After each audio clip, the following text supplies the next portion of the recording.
We live. I daydreaming or something, man. I sleeping now. But everybody, good afternoon, good evening, good night, wherever you at in the world today. Today's what? Tuesday, April the what? I don't even some know. Today's April the 6th. April the 6th, yeah. But good evening, good afternoon, good night to everybody. Hope everybody doing well.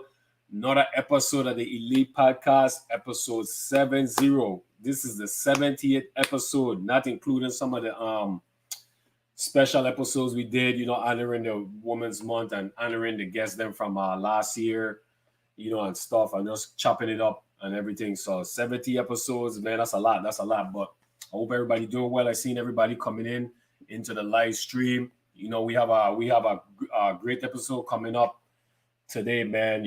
Episode 70 featuring Cristobal, Machin, Encarnacion, man. So this is gonna be a great one, for all the baseball heads, all the historians and everybody, man. So I'm definitely excited about this episode, as I am with the other episodes. But baseball was my first sport, so baseball hold a special place in my heart. What's up? What's up? What's up? But again, I hope everybody doing good. Let me just try and get this thing squared up, trying to get everything going before we start this show. So I did Orlando. The weather was kind of warm today, for some reason. But I hope wherever are you there, all the viewers, I hope the weather is nice. I hope everybody enjoying themselves, and I hope everybody's safe, and I hope everybody had a good start to the week. So I'll definitely go ahead and get these shout outs out the way as well too. Yeah. Oh, Andre, what going on, Andre? Bless up, Andre. So I'll definitely go ahead and get these shout outs out the way and everything. So we got legends340.com. Make sure you guys go out and check out the website. They always got good stuff on the website and everything, man. Good, some nice shots. They're doing good with the shots, them and everything. We got Savory Eats LLC based in Orlando. Sheena Fontaine, we have her coming on tomorrow at 7 p.m. We have meltedpotcookingclass.com, also on Instagram at meltedpotcookingclass. Make sure you guys check that out. Shout out to Andrea as well too. We got Sebone Caribbean Restaurant. Big up to our Mitchell McIntosh. We got big up to Chico Harris and his next level up printing. If you guys ever need anything printed, put in a shot or anything, man, you guys definitely go reach out to Chico Harris. You guys go check out his Facebook as well too. We got Calypso Clothing LLC, calypsoclothing.com. This is one of these shirts here, 340. So make sure you guys, support Dwayne. Big shout out to Dwayne, because Dwayne always support. He tried to support everybody. So make sure you guys support Dwayne, man. He always definitely spreading love and supporting everybody. So make sure you guys get a chance and support him, man. So wow, NYC was warmer today. That's crazy. All the way up north. We got Hungry Hearts Hustle Apparel.com, Instagram at Hungry Hearts Hustle. Shout out to Watt Eugene. Hopefully we could get him on the show too. But he has some good clothing as well too. So you guys check out the website. You guys check out the Instagram as well. We got Island Time Grill.com. I always check you guys check that out as well too. So big up to Vaughn Thomas, Chef Vaughn Thomas, man. I was doing good, cooking up some good stuff. We got Coach Tegan 41 workout videos on www.patreon.com. When you guys see the ticket, you will have the rest of the information, because they have like symbols and numbers and all that stuff. We got Caribbean Girls Rock.com. Also follow on Facebook at Caribbean Girls Rock. Also Instagram at official Caribbean Girls Rock IG. Special shout out to Caribbean Girls. Giving me a shout out on Instagram and stuff, giving the podcast a shout out. I appreciate you guys supporting as well. I support you guys. You guys doing good things, and you guys keep up the good work. Nice quality products. The shot feel nice. The sweater feel awesome. So I definitely gonna be ordering some more stuff and representing, as I will be representing the Caribbean Girls Rock every time we have a female on the podcast. So I definitely just want to send that symbol as far as Caribbean Girls Rock. We also got meltedbycroix.com. Make sure you guys please check out that website, meltedbycroix.com. Check it out if you guys like candles and the wax, the scented wax. Make sure you guys check that out, scented wax. So make sure you guys check that out on Facebook at Melted by Croix, also on Instagram, Melted by Croix. We got Rico Canario. His website is www.lulu.com. Make sure you guys check that out too. Check out Rico's Facebook. He's always informing the VI culture and the history, and just giving amazing history and facts. Also, he's a sports historian as well too. He has books. He's an author, so make sure you guys check him out. We got Midnight ENT. Follow on Instagram, Twitter, Snapchat, TikTok at the Real Midnight. Facebook at Real Midnight ENT as well too. Follow on Facebook, City of Refuge Worship Center, live stream every Sunday, 10 a.m. Shout out to Mona. We got The Good Life Apparel. Shout out to Nato. AIM Credit Repair LLC. Big up to Carlos Harkins. Follow on Facebook at Livewire Sports. The Caribbean ESPN, that's what I call them. That's just my personal opinion on it, but they're always doing big things. So shout out to Lorena, shout out to the whole crew and everything that they always do. So make sure you guys check them out on Facebook.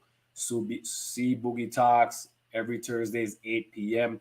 Christopher Henry, big up yourself, doing great things, good conversations, good dialogue, good information, always dropping gems. Make sure you guys check out See Boogie Talks every Thursday, 8 p.m. Christopher Henry, check out his Facebook. We got the Brand LLC, www.brandnewhomes.com.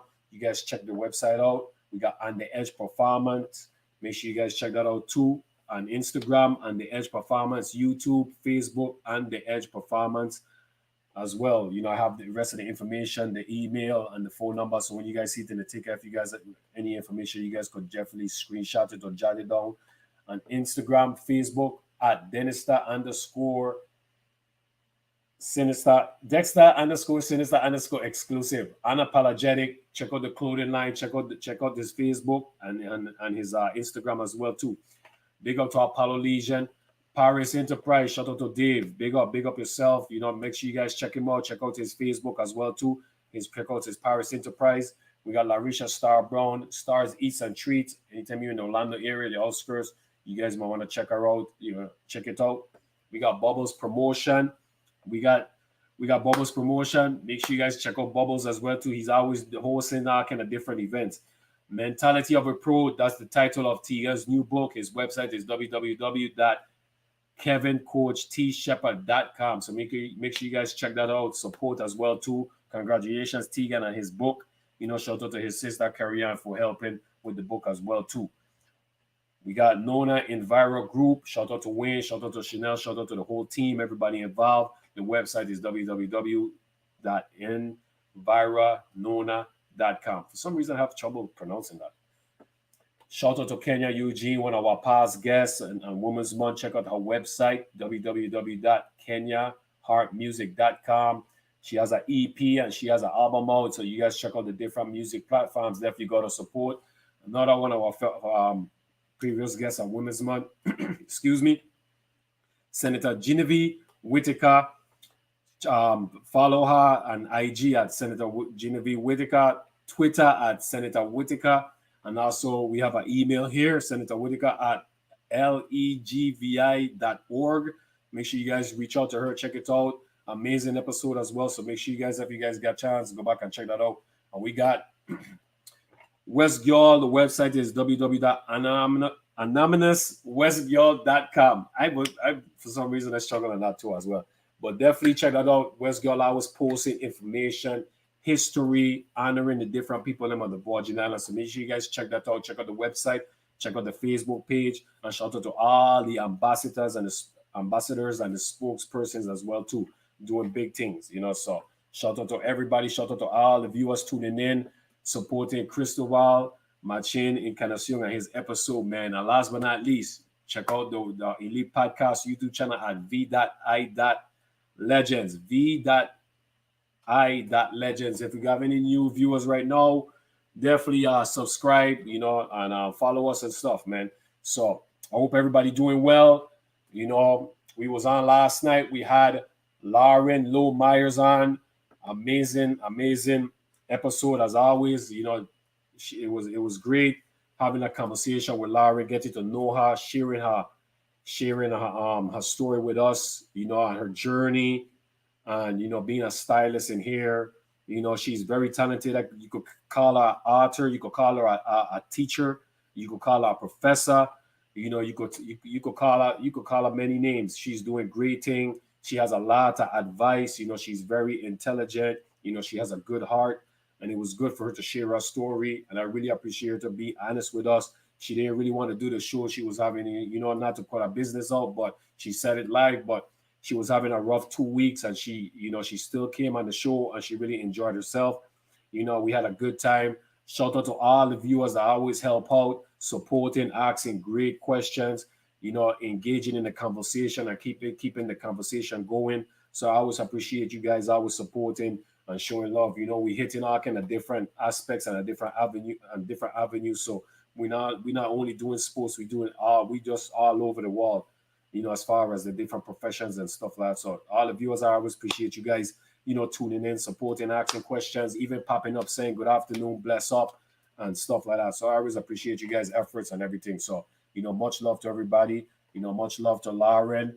Make sure you guys check out her episode. It's on our YouTube channel. If you guys could go back and check it out. She had a lot of good information about starting a business. She has like a lot of knowledge of that too. She helps a lot of people when they want to start businesses and stuff. So make sure you guys check that out. It was pretty cool. So, but I hope all is well. Shout out to Carrier, shout out to Dingo. I see you guys. Andre, I saw you earlier. All the viewers that's watching, shout out to everybody. Sandra, shout out.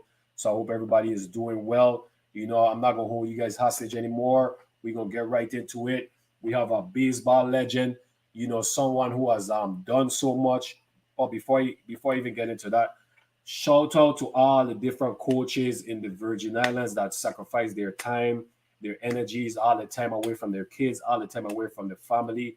Much love and much appreciation to all you coaches that sacrifice so much, all the time that you guys save so many kids' lives and give kids confidence and an avenue to achieve their dreams and go on to be good young men and represent the Virgin Islands. So I appreciate all the coaches, male and female. So I definitely want to appreciate all the coaches, man. So definitely want to shout out to all you guys and all the coaches that passed away, that lost their lives and stuff like that we never got a chance to honor them.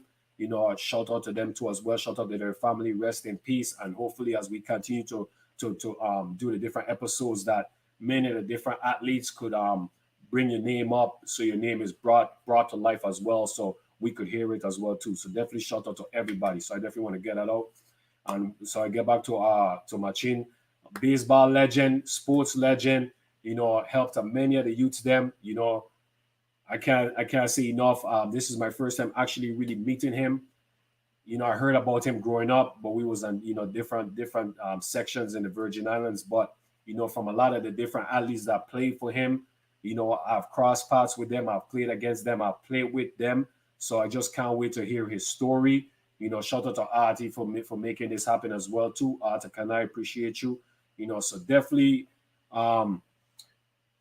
Machin, welcome to the Elite Podcast. You are here, living legend. Much love. Thank you, man. Appreciate it. Yeah, man. How everything going? Karima, shout out, Karima. How everything going? How you doing? Well, I'm doing good. I can't complain. I still work with kids, my grandkids. Anybody else that come close and is at the park, I walk with them too. I walk with my horses. So I keep active. When I first came here, I almost went back home, that sometimes could happen. That would make you do that sometimes. I didn't really I wasn't ready. I wasn't really ready to retire, leave St. Croix and come here. But it's my grandchildren kept me here, Beautiful. Eventually they start playing baseball and I started coaching. And it just followed from there, Yeah. But I'll tell you what, though, you look good. You look good. You look like you could still show some nice BP. I try. Yeah. I could see you could, get out warm up a little bit. So I still play. I still play baseball. Oh, you still play? Yeah. I last year I didn't go because of the pandemic, and this year I want to see if the team that I play with is going to come back. The last team I played with was from Canada. Okay. I used to go Arizona from 2002 till 2016. But then it started getting a little too far, the traveling and things like that, So Yeah. I said, you know what, I'm going to stay home and play in Fort Myers. So then in 17, 18, and 19, I played with Fort Myers. At 17, I played with a team from Detroit. Then I played with a team from New England. And the last time I played with a team out of Canada Monarchs. Very good set of guys. So if they come back again this year, I'm going to play with them again and try and bring Darby with me. And I got Jose Rivera goes there with me. Chenano, he used to teach at Woodson. I had Sandy Arendale, he goes too, but he plays with another team. And I'm trying to get Davila to go. Okay. Risco, yeah. Shout out to Risco. Big up Risco. Yeah, it's my buddy. So I hope that this year we could make it again, Yeah, man, that would be nice. That would definitely be nice. That's amazing. You still playing, man. I definitely commend you. My wife asked me how long I gonna do it. I said, when I can't walk, you still carry me. I might manage. She ready for you to retire? She ready? No, not really. She likes it. That's the good thing about it, Yeah, that's good. When man. you That's have good. a mate that supports what you do, that's positive, That's why I've been so successful, and I did so good in the leagues and whatever leagues I had, because she always been there, Yeah. And like what you said before, the people don't know how much your family suffers when you really involved with the leagues and with children, It's I had a time I used to coach the league and then go up to the upper park to coach senior league. And sometimes I see my wife, I leave her in the morning, and then maybe sometimes I come home and she's sleeping. She's sleeping, yeah. And the girl the same way, because the girl wasn't playing. My daughter, Yeah. So the coaches really go through some rough times, But we love it. Yeah. That's the thing, man. That's why I have so much respect for coaches, man, especially when I got older, just because you have your family and you're away from your family so much. And if you had kids, you even away from your kids so much. But then you still have to coach so many group of guys. And especially in baseball, you have 9 on the field and you have 7 on the bench, 5 on the bench. So you have all these different personalities you have to deal with, so you kind of a father figure for so many different individuals, So that's really the way it has to be, Yeah. You got to penetrate in these youths, these young children. You got to actually penetrate in them. Just like a teacher, if you're teaching and you don't have a child inside of you, you can't teach. A lot of the times you got to get to the level of the children. Yeah. You got to understand that. I was there, Yeah, so Someone asked just now, what position you played? I catch and I play third base, play second. Sometimes they send me outfield. See, you have an advantage in a 70 plus when you could run. If you could run, they're going to use you till your heart looking to follow. A lot of people actually do a little jog walk, go to the bases, but they could hit, because most of the time that's the last thing you'll lose is the strength in your hands. The strength, okay. Yeah. The knees might go and thing, but your hand's still there, So you be stealing bases and so still? Well, at first, it depends on what age group you're in. Like I started at 60 in 2002, then I kept going. Now at 70 plus, you can't steal from first to second. Oh, and that's to help the catchers. They don't want you to throw down there. You could steal from second to third. Our Yeah. next ruling is that if you hit a ball in right field, the ball passes second base, they can't out you at first. Because some guys might get it through second base and go to right field, and it takes them a while to get first base. So they Yeah. set Yeah. a rule that you can't throw first base and out them, Oh, that's good, man. That's good. That's you know, good. and then catching. If the ball stays, okay, if the ball stays in the, they have a ring in home plate. Behind at the plate, they have a ring, like a dot ring, and then the grass starts. Yeah. Well, if the ball pass there, then they automatically they'll get a base. So you go run behind the gate, so you get a base. Yeah. So you gotta do a lot of blocking when it comes to that. Okay. Okay. Yeah, man. So they kind of bend the rules a little bit. That's good. That's good. Yeah, Yeah, that's good. Big up, Rasa. Big up, bro. Love, love. So let's So we're gonna take us back to you growing up as a kid. Were you Okay. were you born in the Virgin Islands or No, okay? I was born in Vieques, Okay, Vieques. October 12th, 1944. Okay. And then my parents came back to St. Croix when I was like 4 months. And they stayed there for a while. And my dad got a job with the base in Vieques, the Marine base. Yeah, the Marine base. Yeah. And he stood there a while. Then after that, they had a company came to Vieques named Praco, Puerto Rico Agriculture Company. They used to deal with chicken and eggs. So like my dad knew English, so somebody might tell him, and then he went there and worked for them. Then in 1951, that's when we moved back to St. Croix again. And that was it. So I came to St. Croix and stayed there in 1951. I started second grade in St. Croix. And coming there to second grade, the first place we lived was at Gallis Bay. Because we lived with our uncle of mine, Pedro, for a month till we settled up. And then I moved to Watagot. Okay. Which was the best thing ever happened to me. I moved to Watagot. And we stood there like for 2-3 years.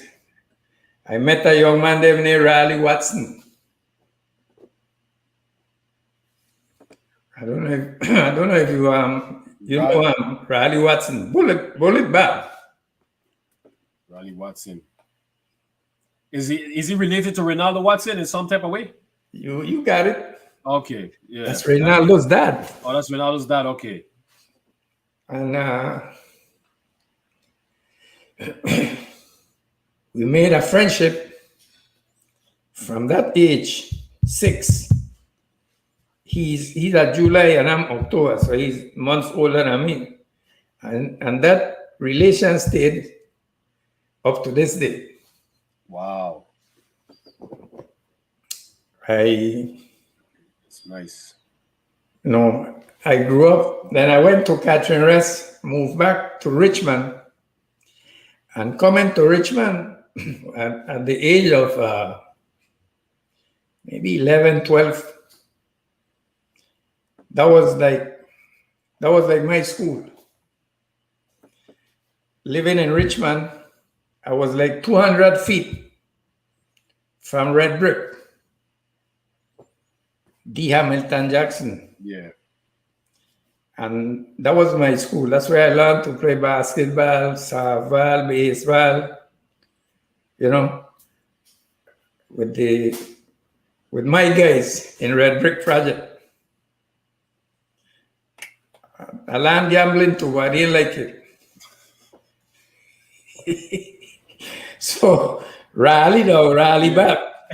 I used to give him change and money so he could gamble for me. And every time I give him a change or whatever, he came back with more than what I give him. So okay, I really didn't have to play no ace of clubs or no dice or nothing like that. Yeah. He But, taking care of everything. Yeah, that keep us there, Yeah. And that's dope, man. That's I really didn't play with the project team, with the guys from Red Brick, because I ain't gonna lie to you. They had a very good team. And my dad used to tell me, don't play with the red brick because you ain't gonna play no. Go and play with a team that you're gonna get game. You okay, game, Yeah, yeah. that's common sense. That's So I true. listened to my dad, and I used to play with the guys out at Princess, my cousin Juni, you know. I played with Puco Sanchez. I don't know if you know Puco. Puko, no. Okay. And Preston Totain. Rest of the time. Yeah. And Gregory Melcaro, Caluan Monel, which was one Louis Monel brother. And we had our own team, you know. And that's where I played Pony League. Okay. The Pony League was run by the Recreation Bureau. And most of the time you play in a game, 12 o'clock, the siren ringing in town at the fire station, and we under the sun, you know? But it was good. I used to weigh like, man, I was thin. I used to weigh like 110 the most.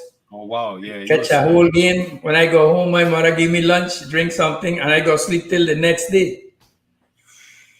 It used to take so much out of me, but I love catching, you know? okay, yeah. Catching is a tough. It's a tough. That's the Yeah. toughest position, man. And then you, like you say, you in the hot sun all day. Yeah, so you're gonna definitely sleep. You got that food in your stomach. You definitely Oh, going to yeah, sleep. till the next day. A lot of Yeah. people didn't know that, but that's how it was, you know? And then I went to St. Mary's School from second to 12th grade. Same thing there. I've been straight through with Raleigh Watson till 12th grade. To tell you more, I stay back in 8th grade because they said we are too young, and they stepped me back too.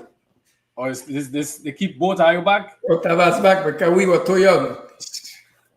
None of them, you know. But my father and them let her go through some, Yeah, I got you. and we kept together. Then St. Mary's now,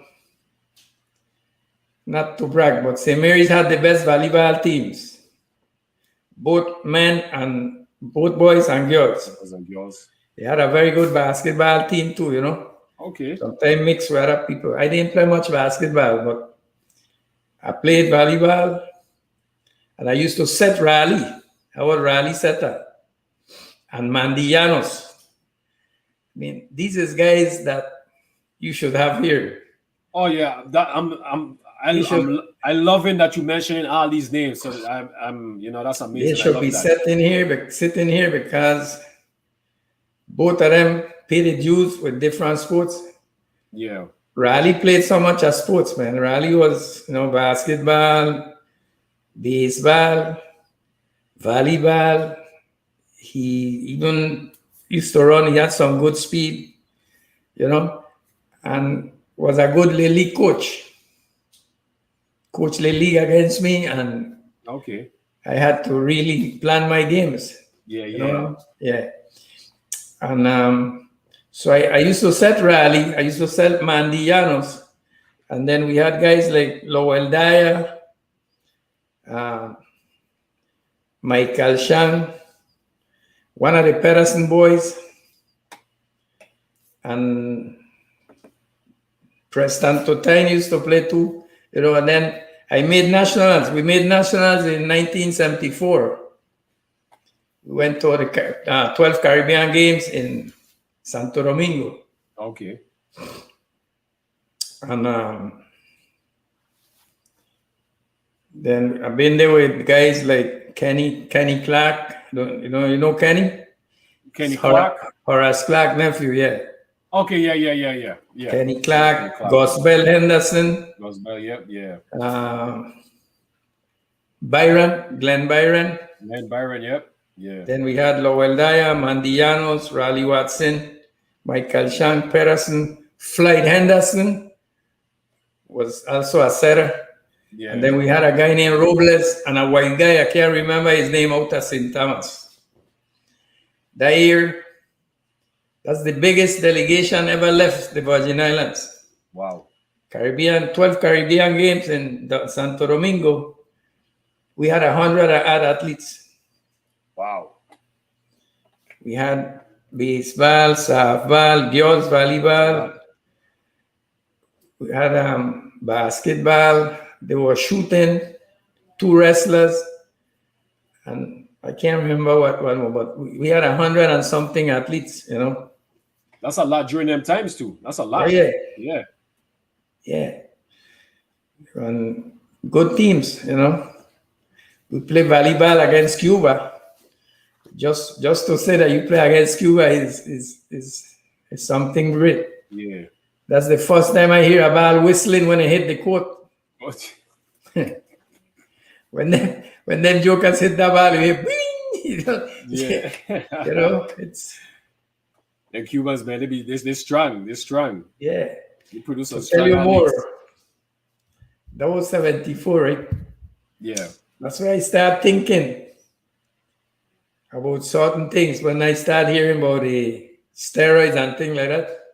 Okay. I had 2 days that I was going for breakfast in Santo Domingo in the Olympic Village, and this big girl, man, this girl was like 5'10", a Cuban girl. She used to use do shot put. Oh, okay. Okay. When I saw her, man, hey, she was enormous. If you see her from the back, she looked like a man, a strong man. A strong man. So I went one day behind her, and I said, "Wow, she walking stronger than me." So the next day I say again, I said, "Me walking behind, she no moving." So I went out, I let her go, and then I keep going. And after that, me say again, I used to go a little later, so I don't meet her on the way.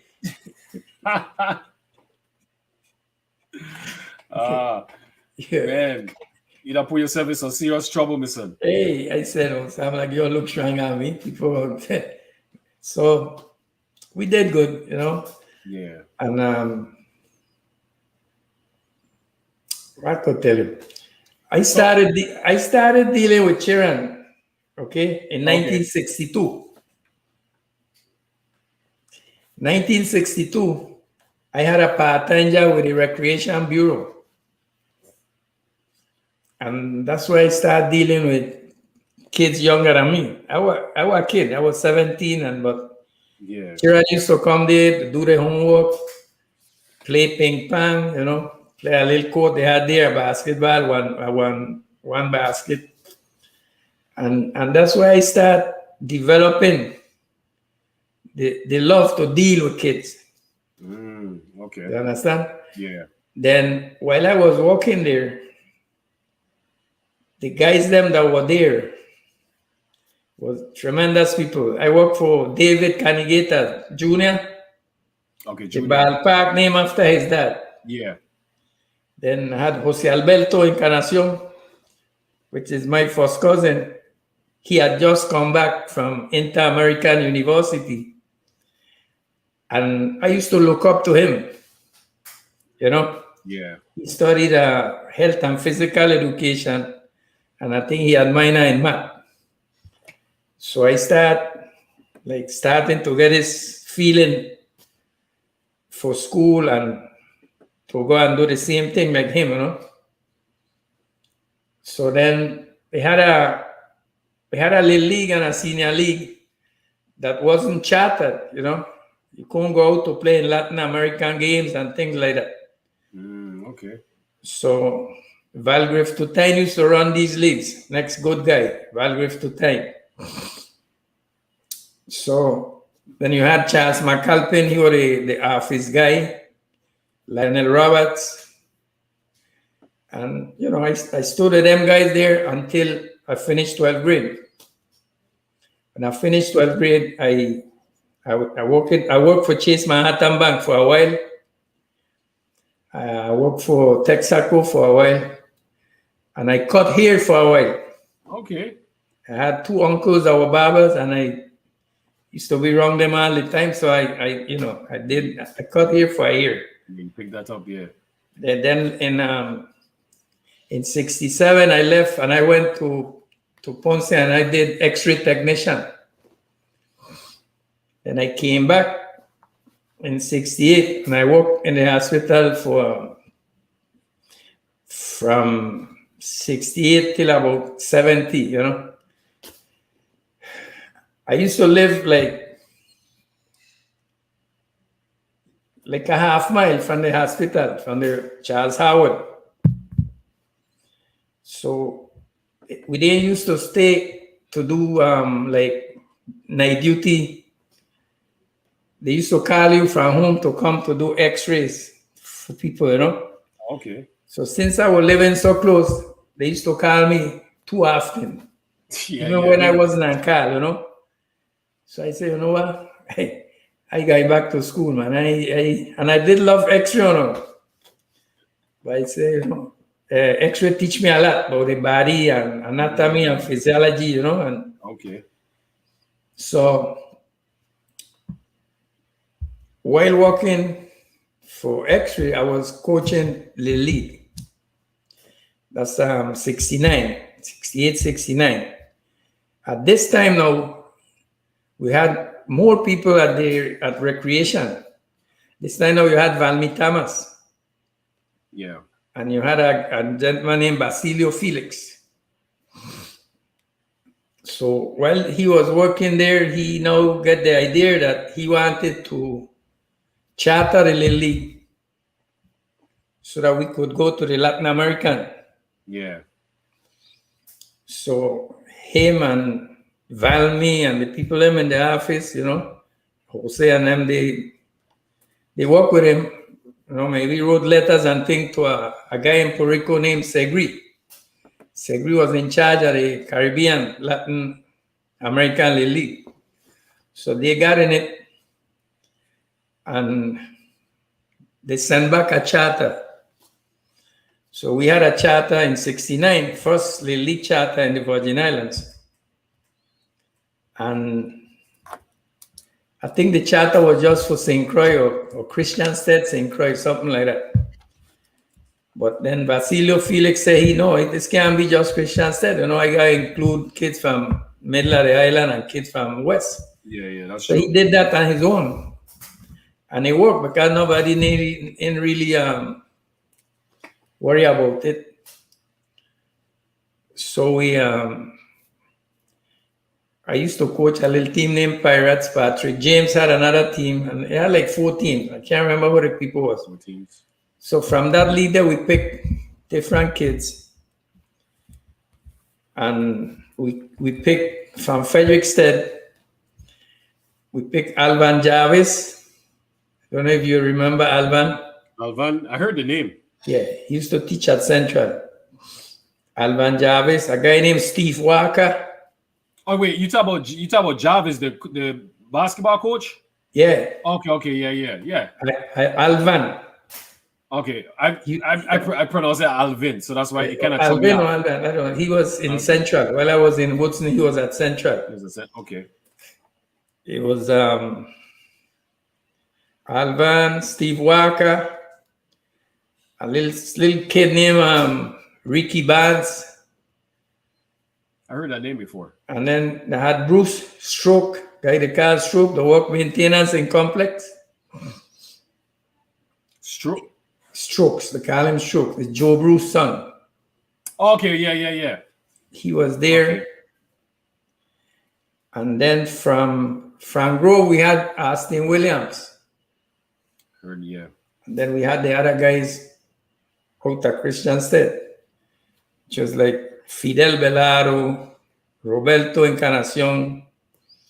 We had a little guy named Louis.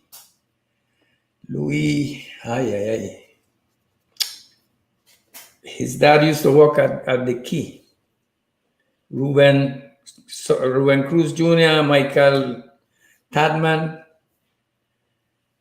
a guy named Daly. The next little guy that couldn't even play because we call him Cuchillita, we call him Knife, because while he playing and arguing with the kids, he was from Red Brick, and he will tell you, I'll cut you. No? So we call him Cuchillita. He was the smallest man in the team. When we reach for Rico and they look at the paper, he could play because he was the oldest. He about day before August. So he couldn't play. And then Austin Williams couldn't play either because he was too young. You know? Yeah. So we did our first thing. We got our tail part, like how my uncle be used to say, we got our tail part hat. The backs way up over there, the first year we went, First year, yeah, rough. We were rough. but we went there. Yeah, most important. Yeah, Then you got that experience. eventually, I was the manager and Patrick James was the coach. Then the next year, Patrick was the manager and I was the coach. As a coach. That was 70. And I think after that, Mr. Felix turned the team over to a lady named Amparo Gerard, and Larry Cuencas. So then in 70, I went back to Puerto Rico. I went to Inter-American and I did a bachelor's in psychology and health and physical education. Yeah. So I did a BS with 2 concentration. Then I came back home in 73. And I didn't have a team in 73. Then the league was going on. Then in 74, I asked my nephew-in-law, June Belado, I don't know if you know him. Belado, yeah. And I asked him, you ain't playing with nobody? He said, no, we had a team last year and the team break up. I said, man, gather 10 guys and I gonna make the team for you. So he said, man, I got guys that play last year that ain't playing. So I said, well, call them. So I got back in it. He got me Guido Shang. You know Guido Shang? Yeah.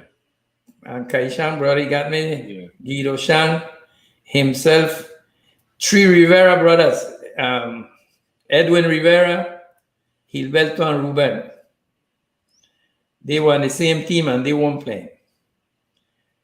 Then we keep looking around. Then he come and tell me, look, they got a little boy up there that he never played. But when he take a rock stone and he trade after a dog, that dog dead. So I say, wait, we'll bring it. Let we practice. Yeah. So the little boy come to practice, sucking his finger. I said, boy, take your finger out to play ball. You never play? He said, no. I said, go field. He used to play sponge ball and thing with Jung them, but he never played in the little league. Your name, Alan Graham. He used to call him Shark. Shark. And Alan guess so that when they picked the All-Star that year, Alan was one of the All-Star. Wow. I made him a pitcher. Smart move. And I ain't lying to you. That boy took a ball one time, they hit a ball out field, or left field. Yeah. Catch the ball. And drive the ball home plate to get a man and the tag up. Yeah, the plate. He threw the ball high over the screen and the ball went through the bush and end up in stop and safe.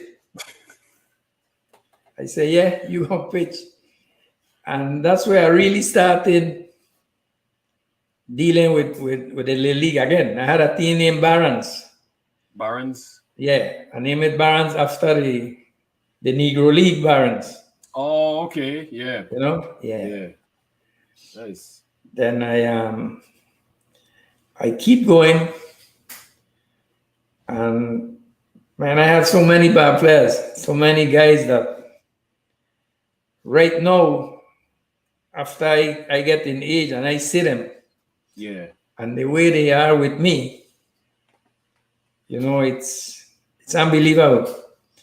You know, and when you're teaching and coaching, when you come back and see these guys as men, yeah, then they tell you, I work in public works, I work in Banco Popular, I work in as a police. You know, these are the things that to make you get a satisfaction that what you did worked, you know. That's true, man. That's so true. And that's what really pay me back. You understand? Yeah. I could see that these guys came to be good people in the society, you know. And then in school, I taught from 73 to 69. I went back Puerto Rico. No, don't get me wrong. I went back Puerto Rico in 80, and I did my master's in criminal justice. Okay. Nice. Then I came back.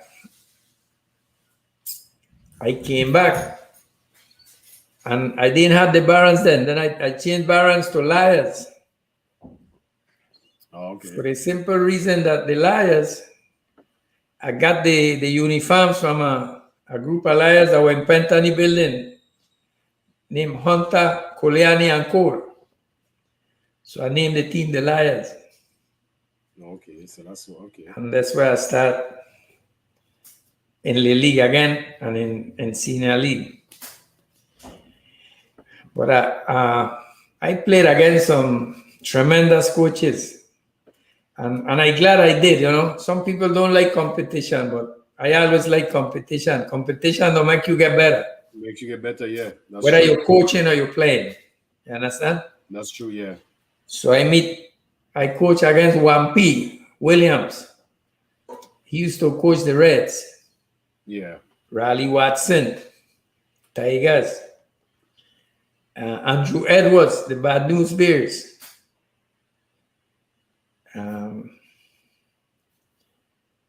Myself had an ex-Puerto Rican guy. He was a police, did some coaching. I coached against Mandillanos again. He coached with me for a while and then went to make his own team, the Sluggers.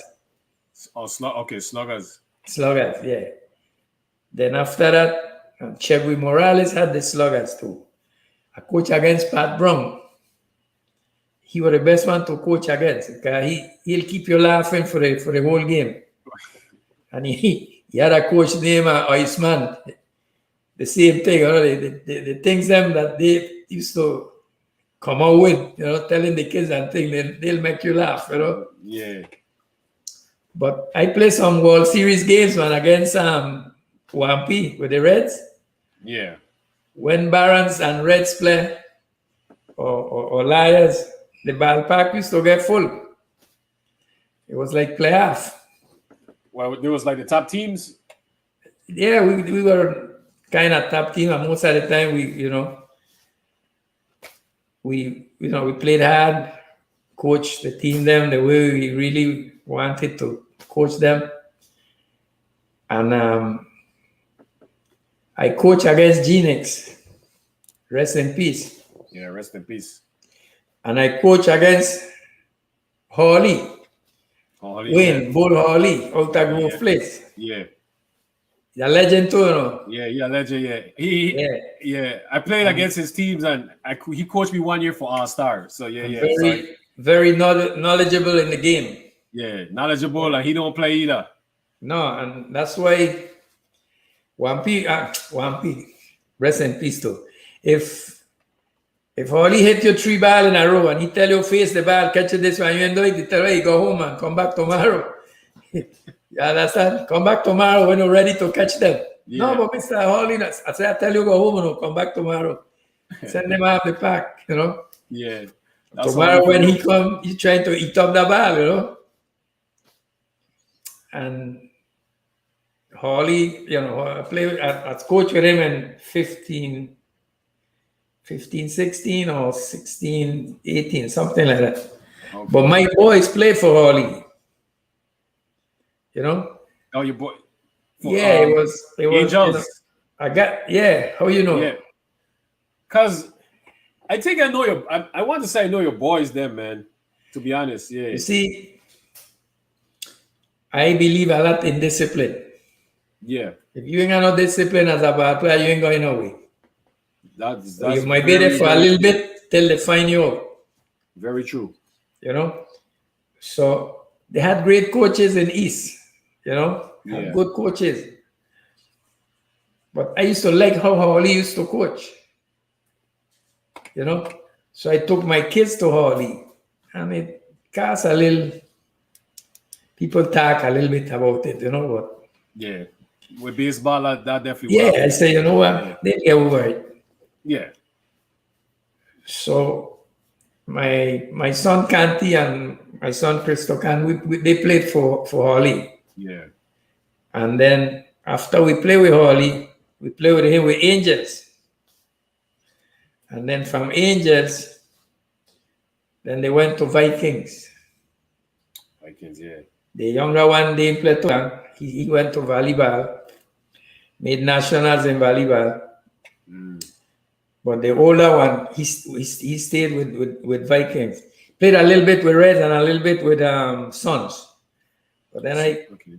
I come back again and I went to Dennis Bro. Dingo, and I said, Dingo, I want my boy to stay here and play. And he said, man, you bring your boy to play and you stay here and coach with me too. You know? So Yeah. and next thing I'm gonna tell you, I coach all these years. And my son born in 79, So 79 plus 9 is 88. My first son played the league with me.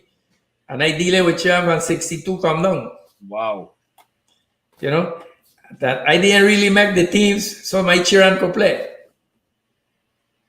You understand where I'm coming from? I make the teams because I want these guys to play. Yeah. And a lot of my teams were from people from the country because most of the kids in town had their teams.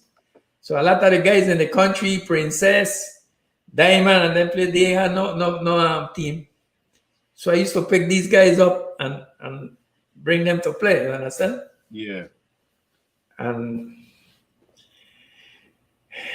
79 and 16 will put away 95.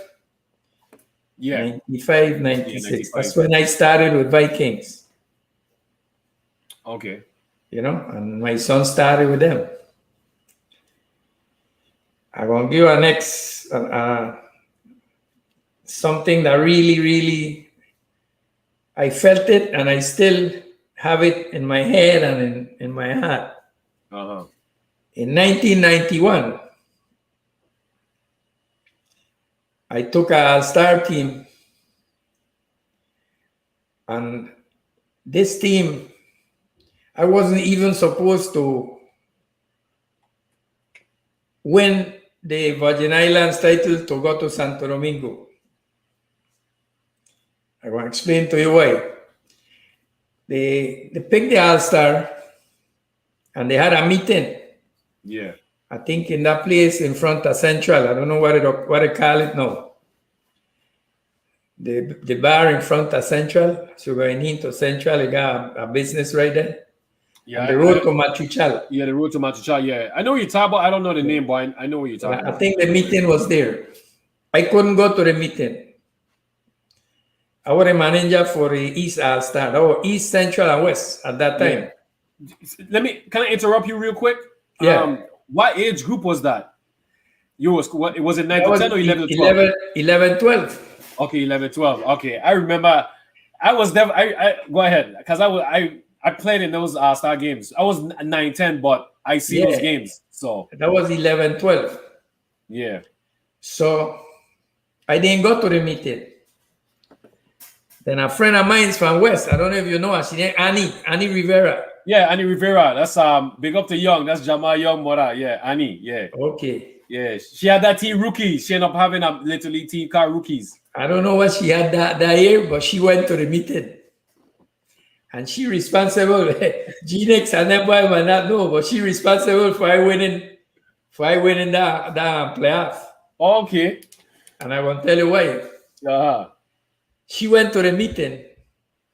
Then, like 2 days after, she came to East and she see me. Yeah. And she said, Machin, you in trouble? You running last. I said, I running last? He said, my son, you can't win. G-Nex got a hell of a team and Central team, good. I said, all right, no problem. Yeah. So I took that and I carry over to my team, to my kids,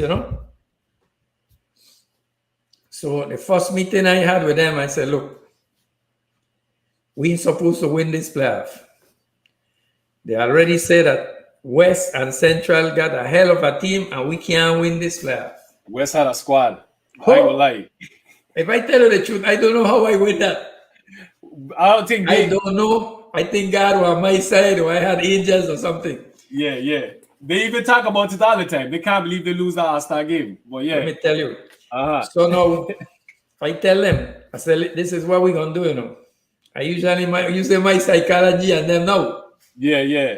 I say, if I won't lay down and I'll tell me if we lose already, I'll let me know we lose. But if I'll listen to me, we could win this. You know, well, hey, Machin, we go, son, where we go win, you know. Yeah. They had one Louis Santos, very talkative. He said, they know what he's saying. I'm going to throw ball at them. Yes, yeah. So I say, all right.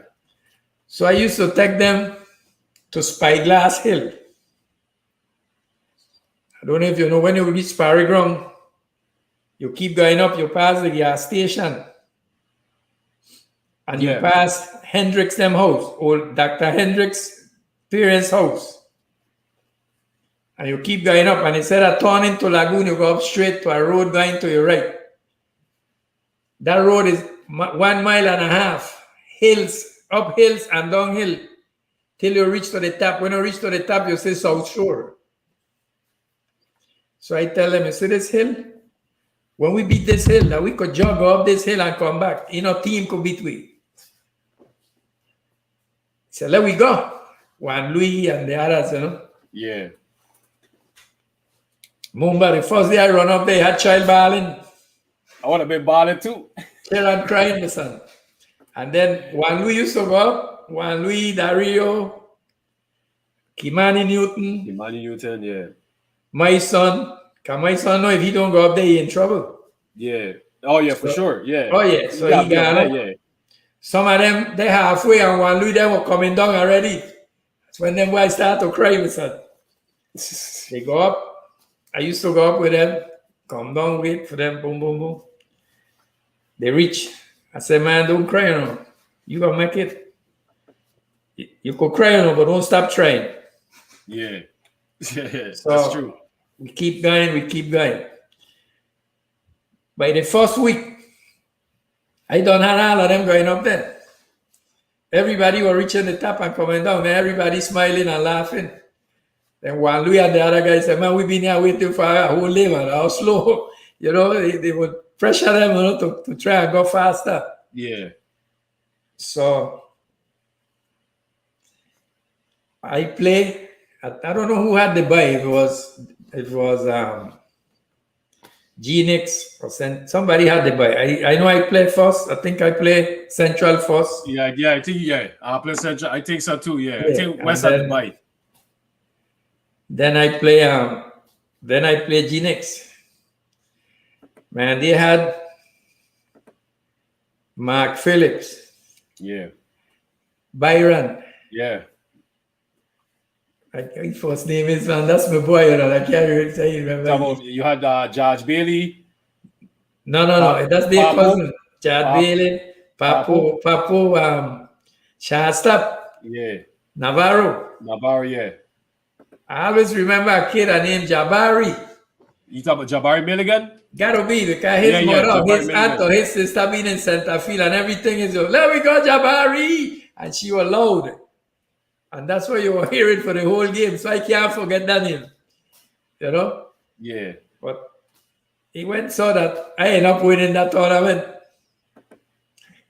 And got to Santo Domingo now to play. And that's where I get my heart broken. Yeah. I beat Puerto Rico. I beat Panama. I beat Venezuela. I beat everybody. Every time now. I can't throw Juan Luis, which was the best man in my team throwing. Yeah, Juan Luis, yeah. Because I had to treat the day before to keep staying the fight. So when I meet Santo Domingo now, I had to bring somebody else, you know, who wasn't the best guy. And they beat me like 3-1 and 2-1 like that. The two games that we played. And we noticed that the first guy that pitched against us, he was checking the runners. And in the league, you don't check runners. You don't check runners. So he over there, man, and he check in. Yeah, he from the stretch. Yeah, I would, yeah, I would, and Pat, I think being there too. He said, but wait, no, this why he check in runners, man. He don't play the league, he don't play something else. So we leave it like that. I end up running second. But we went to the trophy, to the awards night. Wow. Juan Luis won 3 games. Juan Luis won 3 games. And they want to get a pitching award to a guy from Santo Domingo.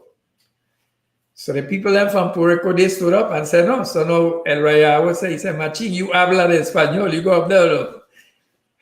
So I walk up and I tell them, I say, look, my player Juan Luis win 3 games. I don't know how you are to get this boy that win 2. No, but I said, no. My son and the team from Puerto Rico start to clap. They take the trophy from the one boy I give to Juan Luis.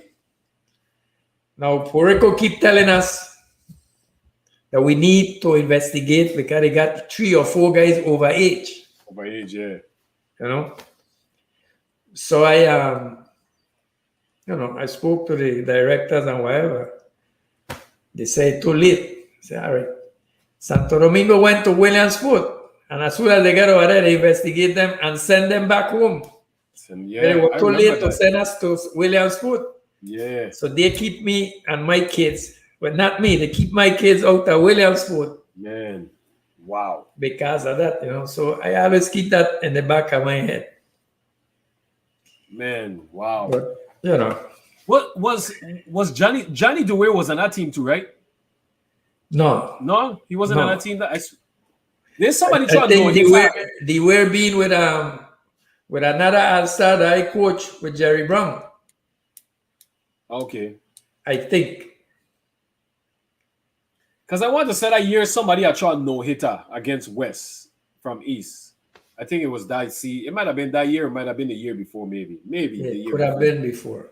Yeah. Then I went St. Thomas another year with another Latin American, another player for St. Thomas. And I win 1 game, I lose 2 with the same thing. You know, I don't want to call names and things like that. But the league for that section, they got suspended, I think, 3 years or 4 years. Jerry Brown was in that all-star. Oh, Jerry, okay. You know, Jerry Brown, Dr. Titus. I really right now, then they interview me at the end of the game and I look like a psychic for the simple reason that when they interview me, I tell them, look, I think you got some kids over age and that's why we really couldn't win these games. And then but I'm going to tell you something. Although we lose, I'm going to guarantee you that at least 2 of these kids that are here are going to make it to the major leagues. I don't know about you guys, but I'm going to guarantee you that 2 of these kids are going to make it to the major leagues. Yeah. And that's where Jerry come out. I tell him Jerry and Titus would have make it. Titus went to another major league, become a doctor. Yeah. You know? That's another major league for real. Yeah. So we got some viewer question here, if you don't mind me getting to. Okay. I'll get right to it right now. First question is from a question was from Sheldon. First, I'd like to say it's an honor, sir. How many years of active coaching have you completed in the U.S. Virgin Islands, and what was your main inspiration behind your love for baseball? Okay, I tell you, I started in 62. Yeah. And half an hour when I went to school until this day. Man. You know, I still coach. I still try and help kids. One problem that I had, some people might take it as a problem. If I seen a kid practicing, whether he play with me or not, and I notice what he's doing in the right basics, I can tell him, hey, don't do it this way and do it that way. Yeah. Oh, but he gonna play against you, he gonna beat you. I said, I don't care. You know, Yeah. I have, That's I have true. had I have had kids. I've been coaching third base, and I hear the manager for the other team tell you, "Hey, come in for the bunt." Now all this time it's my fourth hitter, third or fifth hitter batting on. Oh God, he ain't bunting. So I tell the kid, say, "Hey, go back. Yeah. This guy ain't gonna bunt. Go back." And when the boy go back, the coach, "Hey," little boy makes it like he ain't even hear any. Priatau, a lash.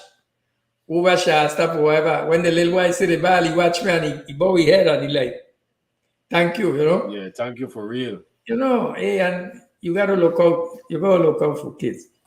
Yeah. Safety is important, man. Yeah, Especially, but yeah, at that age too. I Yeah. tell you, That's true. I had some kids in baseball that right now there's men and we deal with one another. The same thing with Vikings, man. I had a lot of guys with Vikings that I was glad that I joined Vikings because of some of these guys.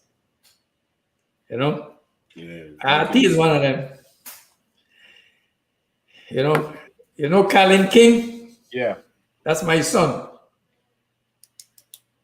Oh, that's your son? That's my son. He never played with me.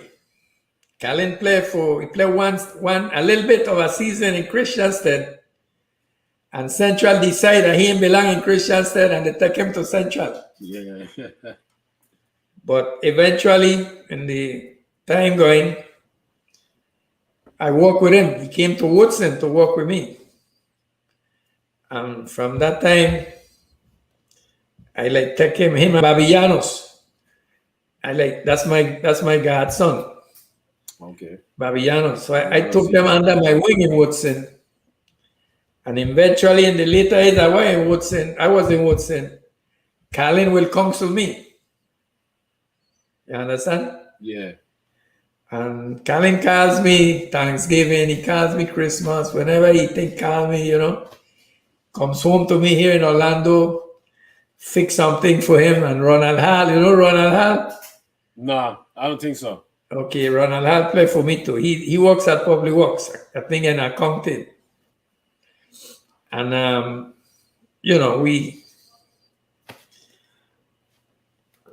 we talk and when Colin comes home, I buy a new frying pan. if I go fry fish or whatever I go cook, I buy a new frying pan because Yeah. he don't eat meat and he don't eat pork chop. So I can't fry his fish in the pan that my wife will fry pork chop. Yeah, that's true. That's true. You understand? Yeah, Colin get you walking, man. He get you walking. Yeah, but that's all right. That's all right. Yeah, that's son. That's your son. That's family. And hey, Dennis, bro, got a lot of respect for Dennis. Dennis took me in Vikings, and Yeah. we made it's like a family. His wife, Yeah. his kids, my kids. We call one another often, and the next thing I did one year, coming back, we had a group of guys going to Bucky Dent School.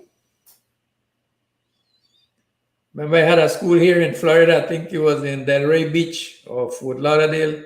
What? Bucky Dent School. Bucky Dent Baseball school. Yeah, I hear that name before. Yeah, so we had like 5 guys going. We had June Bellaro, Jerry Brown, Chino Hansen, Chromati Christian, Edwin Rivera. So now everybody had almost all the money for the school, and we work it out so we could get money and things for these guys and for the passage. But Jerry Brown didn't have the complete amount. So I said, man, we can't leave Jerry Brown. We got to do something. Yeah. So I took a rooster. I fought roosters too, Okay. So I took a rooster I was a buliko. I remember like now Buliko, yeah. trimming up, took him to Low Love cockpit. Low Love right there by agriculture. Yeah. Had a cockpit there. And I raffled the rooster. And I came up with $200. Mm. And I tell Jerry, hey, this is for your passage. Take this. Wow. And we're good to go. Yeah. A lot of people don't know about that because I always like, But I love Jerry because I like the way Jerry played. Jerry don't make no nice, but he hot to you. You to you, eh? That type of ball player, Yeah.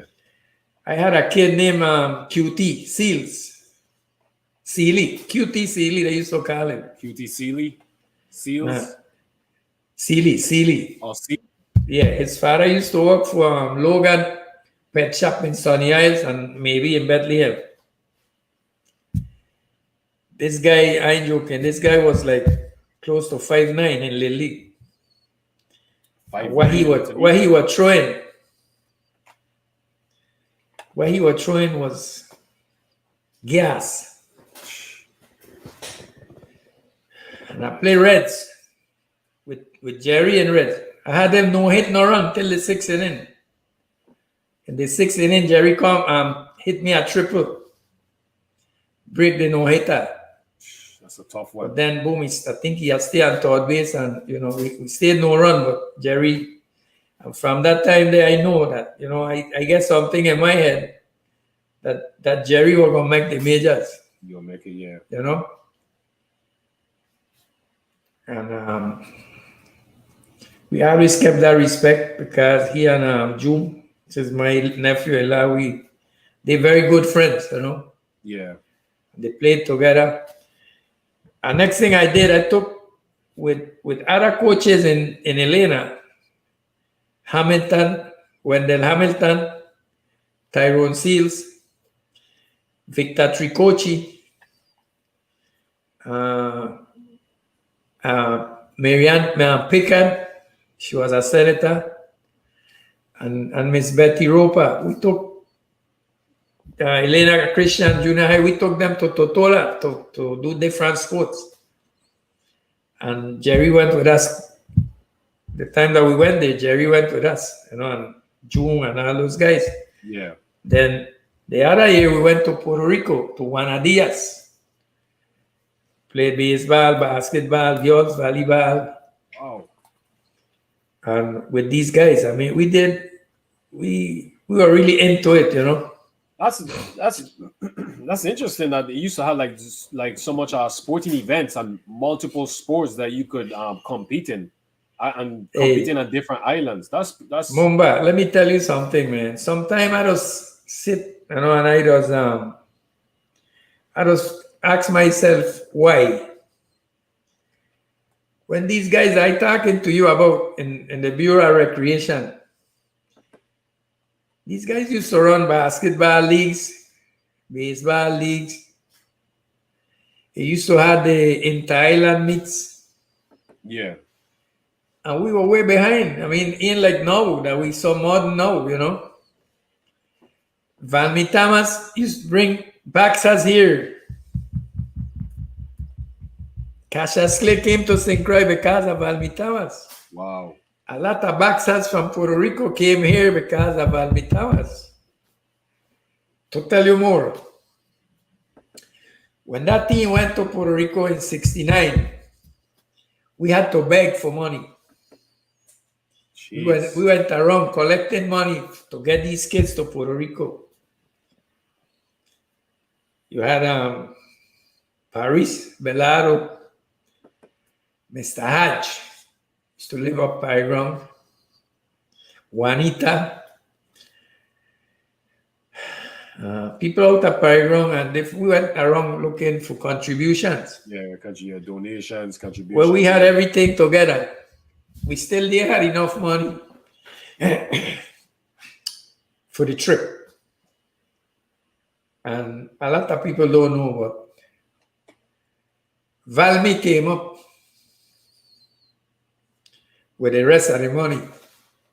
Wow. And Basilio asked him, he get the money from? He said, don't worry where I get the money from. You take it and get going. You know? Yeah. And a lot of people don't know that. Valmy, I had a good rapport with Valmy. He's a man, he had his ways and he hold his drums. That's one thing I could say about him. Yeah. But when you and him could talk, Valmy did a lot for sports in St. Croix, I don't care what nobody say. Yeah. His son played Little League for me. And one day I come to him, I said, Valmy, what do you think I should do for my son arm to get better? He said, nobody teach me to get my arm better or no Machin. Just like that, they tell me. In other words, he had to work himself out to get where he been. Yeah. So if you want to get to where you want to go, you start walking. You understand? So he says, Machin, I used to take a plywood and put it 4 feet or 5 feet back at second base.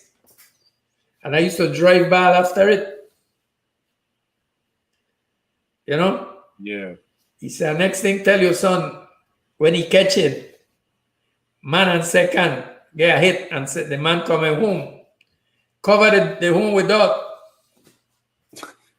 You laughing. No, that's a good idea. I never, all my years playing baseball, I never even said think about that. But that's a smart move. He said the umpire watching the runner, so you cover the plate with dots. When the runner come home, and he gonna slide, he know the plate there, and he gonna give you a second or a split second. Now when you catch the ball, he ain't out, so you got a chance to out it if it close. Yeah. He said when I was playing, he said don't let no pitcher beat me, If a pitcher when I in Major League, he beat me, he in trouble because I used to bat then. He had no DH. They had no DH, yeah. He said when he come to bat, he better don't strike out because I gonna drop the ball. And when he running going second base, he gonna get a ball in the backside. Yeah, you'll get a ball in the back. Yeah. Ginix told me that Valmy Thomas didn't play. He never used to play around. He was serious business. He was his way. Yeah. And if you understood him, you do the right thing. You understand? Yeah. Yeah. I went to later on with my son. I went to Buckydang School, and Cristobal Henderson sent his son with me. Okay. Gus, yeah. I don't know if you know him. Yeah. So I took my boy and him, and we been to Buckydang. And I met an old guy, a pitcher in Buckydang. And when he asked me where I was from, and I tell him I'm from St. Croix, Virgin Islands. Yeah. He said, you kidding? I said, no.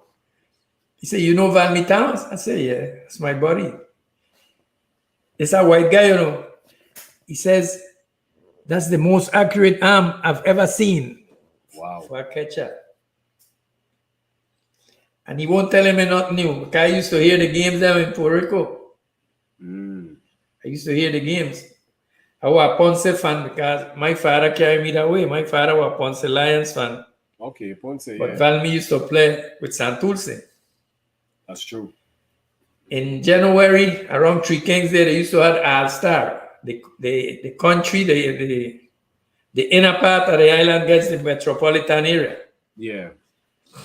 So they used to sprint, they used to have home run. And they had throwing to a bar in the second base. Okay.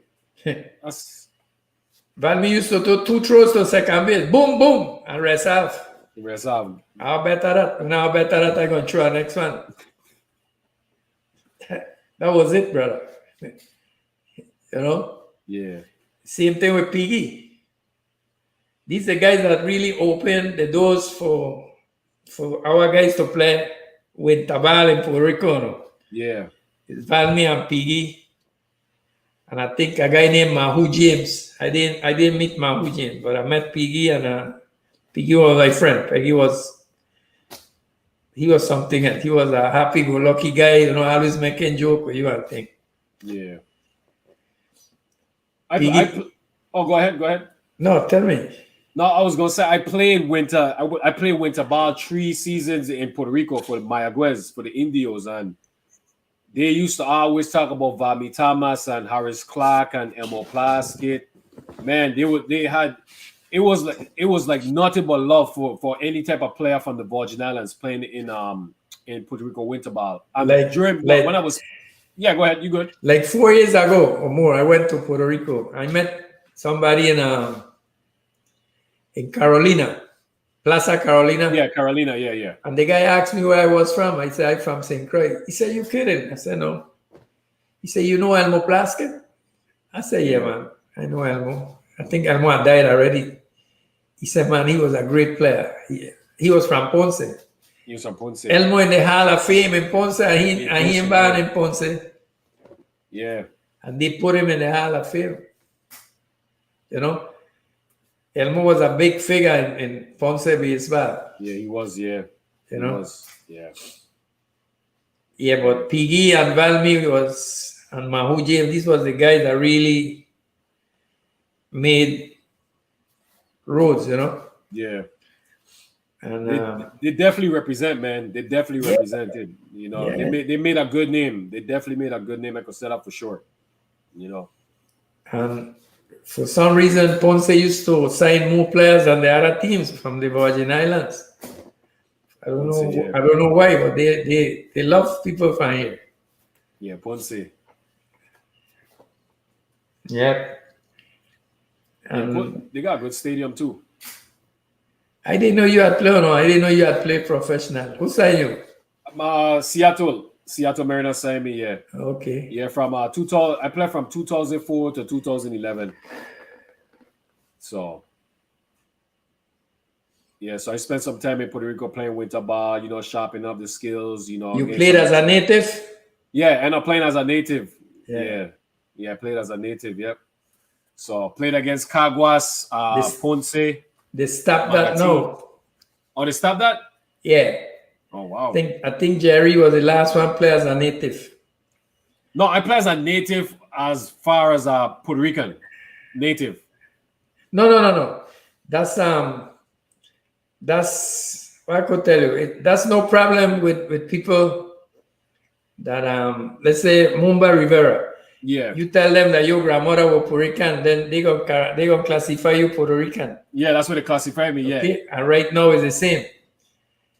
Let me give you an example now. My grandson here, his last name is Pierce. Pierce, yeah. But the second name is Encarnacion. If he come out to be a ball player, him or the other guy, an A1 ball player, and Puerto Rico decide that this boy a Puerto Rican, his grandfather, he was a Puerto Rican, so he could play with we. If you that good, they'll pick you and carry you. Same thing with St. Croix. Anybody that come there from grandparents or parents that is Puerto Rican, then you will play in Puerto Rico as a native. But the Crucians, they can't do that no more. The last one was Jerry. Okay, I got you. You get where I'm coming from. Yeah. Okay. That's why Reggie Jackson play in Puerto Rico. Reggie Jackson play as a native because they find some grandmother that was Puerto Rican. Yeah. And he played in Puerto Rico as a native too. As a native, okay. Yep. I have some viewer question here. So let me get viewer questions. We have a question here from Dwayne.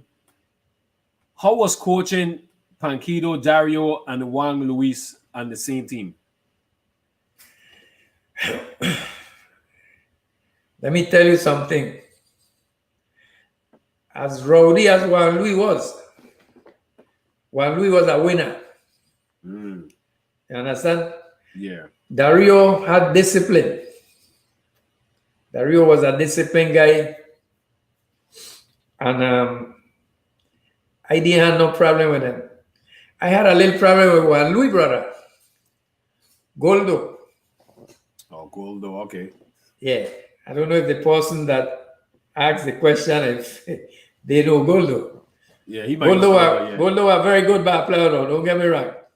Very good. He could defend himself for the weight he had, you know. Yeah. Pitch, he played third base. He could hit.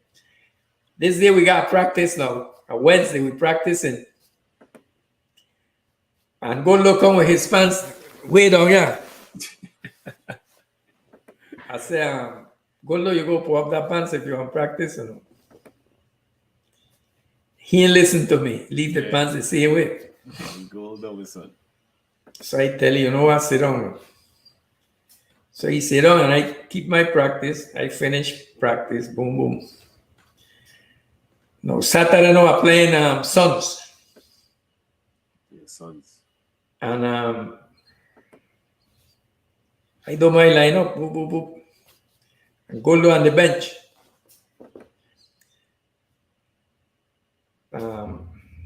The father asked, rest in peace, that's my comparo. Yeah, He said, Grassi, why you think Goldo ain't playing?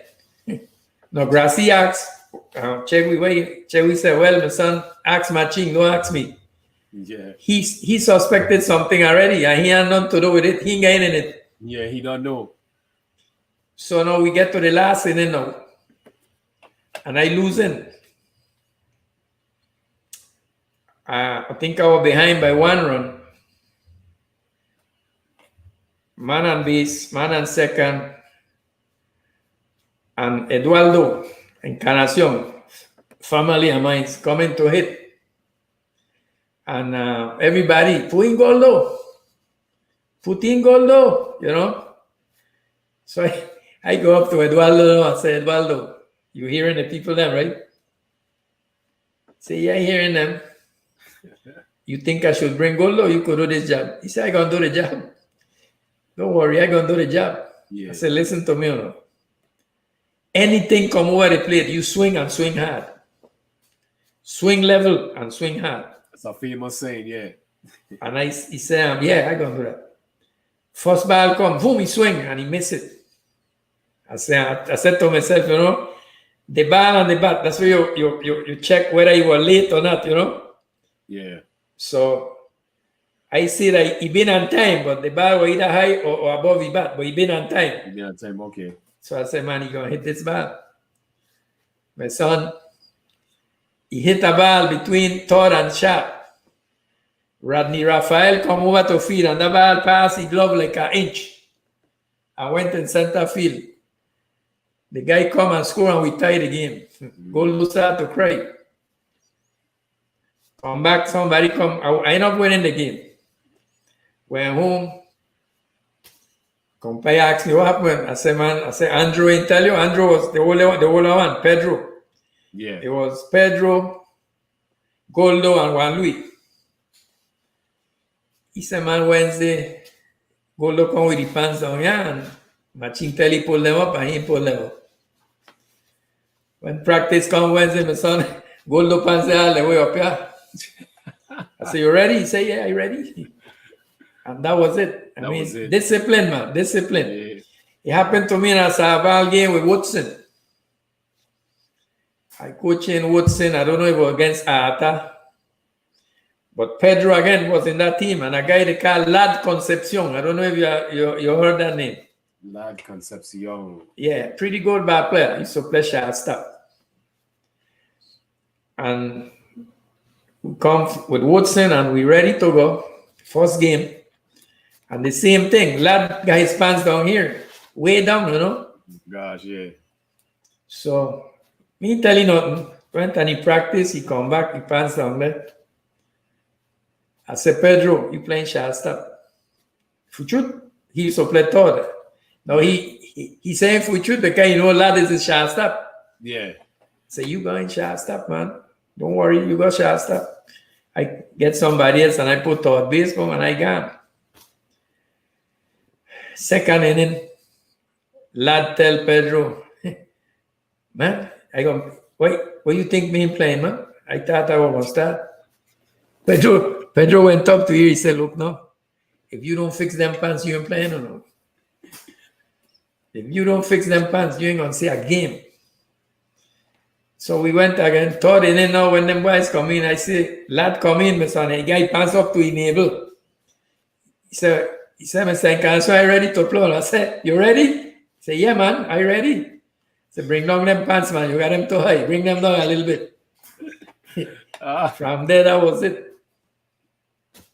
We start, I used to try and discipline so that sometimes I used to go overboard, Yeah. I gave my son a sign one time in Frederickstead. I thought we were senior league we were playing. And he get a sign. And he get out. I put out the game. Well, Mr. Encarnacion, what you putting out, Canty? I said, but you didn't say we do. I hear a sign and he didn't take it. If you do the same, you'll come out. You come out, yeah. So everybody quiet. We lose the game, a run or something like that. So, next day, no, Mr. Encarnacion, if you didn't take out Canty, we'd have win the game. I say, yeah, if I didn't take out Canty, we'd have win the game, but Canty might have been making problems for the rest of his life. So I don't tell me nothing. Okay, wow. You go follow what I tell you, or else it's done. That's powerful. And Holly was the same way. It was, yeah. And you gotta be consistent. That's all it is. We have a question here from RT. Growing up when you were a little boy, what career path was in your mind? When I was growing up? Yeah, what career path? Like what you really wanted to be? I'm guessing that's what he's... My son, my father used to work construction and used to drive heavy equipment. My father used to drive bulldozer for a guy named Dickie Mackay.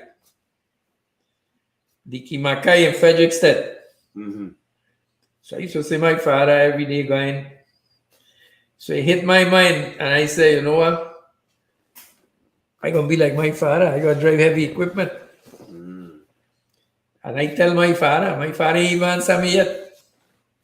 So one Saturday now, we're going to go cut a road up by Miss B, up in East End. And which way he cut in the road, he got a hill. If the bulldozer turn around and go down the hill, we dead. Yeah. And I there on the side of the hill, And when we there about 10 minutes in the road, I say, Papi, let me go back. Well, I won't go back. I'm going to go eat something. And he turned his head and he's smiling, Went back, he leave me down there and he went ahead and finished the road. We've been there like for 2-3 hours. He do it on purpose. So I could get frightened and don't want to be a heavy equipment. Then I like carpentry. And sometimes I had him in mind to be a police.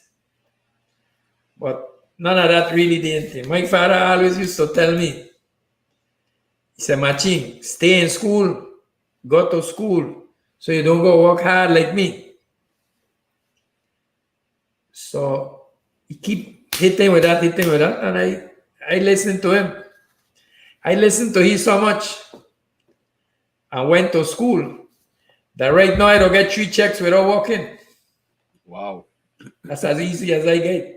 Man, that's how it's supposed to be. I retire, so yeah. I don't get 3 checks and no work. So that's how easy I get. So I appreciate him for that, I always remember. Oh, yeah, that's true. But from the time I hit 11th grade, I had baseball and cheering in my mind. And then with Jose Alberto being a PE, that was his major, I started getting involved in it. And Basilio Felix, this guy Basilio Felix, you go mention him for a lot of reasons, you understand? I remember when I was 16, 17, they had a club named Alma Pavie. These people used to run a softball league in 3 different parks one Sunday. Oh, wow. 3 different parks on a Sunday. Sunday, yeah. They play in Langford. If I tell people they used to play ball in Langford, they will say, what Machin talking about? The first park was behind a Mr. Merrill house. And then the second park was right before you reach that little white house. When you're going Langford, when you're going east, like you're going Casino, to Langford side. Yeah. Got some white little houses right there on the left hand side. Well, behind there, we used to play behind it. And he had a slope in left field. When you catch a ball coming in left field, you used to end up in the infield. Okay, if you stop, you broke your neck. You know? And that's where I started playing softball. I play once. I be one season with the Alma Pavia club. And all of them were man. I was like 16, 17. So, man, I sit my backside for a whole season. Me play one inning. Wow. I said, wow. That's Used rough. to practice with them and things like that. So then eventually, when I come 18, we make a team with young guys and put it in the league. The team are named La Habana. Like Cuba, like La Habana. Yeah, La Habana. Because the bar was up hillside, they give you a t-shirt and the t-shirt are marked La Habana. So all of us play for La Habana. We played, like, it was like 14 of us. That's classic. Yeah, it was like 14 of us. And we had Victor Ruiz. That was the first team all of us played with. Victor Ruiz, Julio Felix, Chegui Santos, Rogelio Felix, Rudy Danoy, Angel Perez, Chicho Silva. And that was about the core of the team. And then the old guys there were pitchers. We had Ariel Pejot Picon. Teofilo Espinosa was administrator one time. An next guy named Louis Diaz. So they used to mostly pitch, and then we used to do the infield and the outfield. Okay. And that's how we get to start playing. Then eventually they start picking us to other teams. Yeah. Then my father make a team named Scorpions, put it in the league. And the rest guys went with different teams. But that's where we started. Man, that's an awesome story, man. That's a nice story. Yeah, and a lot of people don't know that, but the older guys will remember that. We used to play in 3-ball park. Play Langford, we played Diamond Ruby, right there with what did I know? The election board. Around that area where the election board there. They had a ballpark around that area, and then they used to play in the ballpark in Elena Christian. Oh, they used to play in a park in Elena Christian? Behind Elena Christian, right in front of Kennedy there. Okay. Man, I used to know that. Yeah. And we have another question here from Dwayne. How excited it was for you when you see Dario not that home run to win the big game in East? Hey, it's such a great feeling, you understand? Yeah. Such a great feeling. Let me tell you, Dario is who take me to Alcon State. Oh, okay. Dario took me to Alcon State. I didn't take him. I signed. I refer him to the coach and let him know what kind of a player he was. Yeah.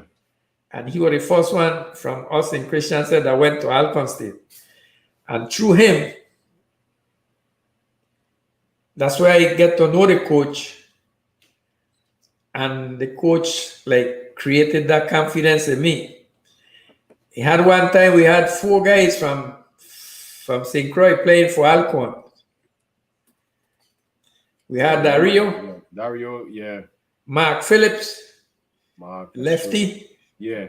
I play with Mark. Yeah, I play with Mark in Little League, yeah. Jamil Springer. Okay. And my son, Kanti. Yep. Yeah, then eventually afterwards I brought Arti. Arti, yeah. And then I had a guy from Puerto Rico, last name was Carrasquillo. And then eventually I don't think they know that. I don't know if I told Castan, but I never spoke to Blash. I've never spoke with Blash. But they applied to go Alcorn. And the coach called me. Coach Magawan called me. And he says, look, I got 2 guys from the Virgin Islands. They want to come here. and they're telling me they got a tournament in St. Croix. I don't know that time. I don't know if it was 18 and under or 18, 17. It had to be around there, because they were getting ready to go to school. Yeah. So he said, go and check these two guys for me and let me know what you think. So they start playing. I was in the bleachers for my check. Blash was playing center field. I don't know if Castan had played third or catch, but he was a scrappy player. He could play anywhere. So I saw him. I write down the notes, saw him, and I let him know. I said, man, the center fielder is a strong, athletic-looking guy, Yeah. runs. And I told him, this guy, he looks like you gonna have a good ball player with this guy Blash, and the other guy is a scrappy guy. The guy knows the game, and a lot of time in college, that's what you need to know. So, sometimes you got a guy that can play different positions, and you need it. Right now in the majors, it's the same thing. Sometimes you got guys who play in and out, and they're useful to a team. Yeah, utility. And yeah. I don't know. I know Castan went there. I don't know if Blash went and stayed there anytime. But I know I had a good recommendation for both of them, and then they wanted them to go there. Yeah. Then later on, I took a girl named Violet to play volleyball. Violet, yeah. Yeah. And then Mr. Artie. I got almost a full ride for Artie at Alcon. Wow, man. That's amazing, man. All the work you did for so many. When Artie went there and they check him, and then I will tell you the next thing.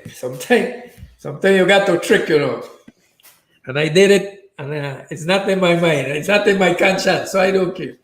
I tell them Artie Mora was Hispanic. So at that time, Hispanic was minority. They used to give artists $600. Oh, wow. Yeah. So I find a mother for Artie. I let a lady know, and the lady put it down. And when they check his SAT and his grades, then he got an academic scholarship. So and I won't believe that's one of the reasons. A lot of coaches, especially Coach McGowan, rest in peace, he never used to treat the players them too nice. He was like, I don't know. He was rough with the guys, And I think that's why he and Artie couldn't get, and then Artie actually moved away and went to Bethune, I think. But he used to talk rough to the kids, and a lot of coaches, I realized, if you get a scholarship, if they ain't really recruit you, and you get a scholarship to play with them, like they're not over you, so they don't like that. They like to be over you. They like you to depend that they give you a scholarship. Yeah. You understand where I'm coming from? That's very true. Yeah. Because it happened with my grandson too. My grandson got a full ride. He got his second highest scholarship in Alcon. And eventually he had to come back. Because they don't like that. They like that they recruit you, Yeah. And you under them. You under them. That's true. Yeah, That's true. It's tough in college in those type of situations. A lot of people don't know, but college could break you and college could make you. Very true. Easy. That's very true. Sometimes you don't meet the right coaches, and That's true. We have a question here from Kerrian. What's your secret to longevity in coaching, as well as still being able to play baseball in your 70s? Okay. I never stop exercising. Wow. And I always try and do something. I played Serval for Inter-American in Atorrey. And I did long distance for them. And since then, I keep doing it. I used to run races home and always try and keep in shape. And I smoke from when I've been in 12th grade. I started to smoke till 73. I smoked for 10 years. Okay. And I was sorry I did. You got cigarettes? Yeah. Okay. I stopped in December 73 when I met my wife. I went one night to the grotto. I don't know if you remember that. They had the grotto? Yeah. I bought it in 1980, so the grotto be right there with the latrina now. We had a bar, a nightclub that named the Grotto. The grotto? I went there one night with my wife, and I don't know, it looked like they didn't have an extractor. And the smoke, man, just... The next day, man, I had a pain in my eye, like somebody was squeezing my eye. Jeez. So I say, you know what? I done with this. I take my cigarette, my lighter, and I drive it in the bush. Never touch it again. Then at that time, I was playing in Shang League in St. John. I think I was playing with Jokers. I hit a in between and I reached to second base. When I reached second base and I breathed in, that was like 3 weeks after I started smoke. I said, whoa, it's a big difference. Big difference. Sometimes I run from home to fuss and my heart coming out. Jeez. I said, why did I do this, And I stopped right there and I done with it. I've never been a drinker. I could go to parties because what I like, hardly anybody to drink. I like cognac with 7-Up or Sprite. Nobody don't drink that. I like the taste. If I pass 3, the next day I got a headache. So I only take 3 or 2 and I done. Me want no more. Yeah. And I wasn't too much lover and I've been out too late in the night from a young guy, Yeah. And I think, and maybe genes, maybe DNA. Yeah, that too. Yeah. My dad always stayed like, my dad wasn't a big guy. He was always So I could say it's that, Yeah. So Chisa asks, what about Mr. Rivera? I guess from Mr. Rivera from Woodson. Is he still around? Man, that's my brother. Okay. That's my brother. This is a guy that did a lot for the kids in St. Croix, especially in track and field. Right now he in Miami. Okay. His daughter had a little issue there in Miami, and she asked him if he could come, and he went over to Miami. But he lives in Puerto Rico, Carolina. Same thing. If you see him, same guy that was in Woodson. He keeps in shape. Practice baseball like twice a week. He just travel with us to the old timers games, Yeah. He's doing great. I'm glad that person asked because that's a very good human being. Nice, man. Yeah. I respect him. Yeah, definitely, man. We did a lot here. We had a lot of athletes, he trained long distance, but he mostly trained short with girls in Woodson. A lot of girls come through him, boys. Then I used to train long distance. Right now, I still got the best long distance runner home. Oh, yeah? Yeah. Sometimes they call me. Sometimes they're going away and they call me to go with him.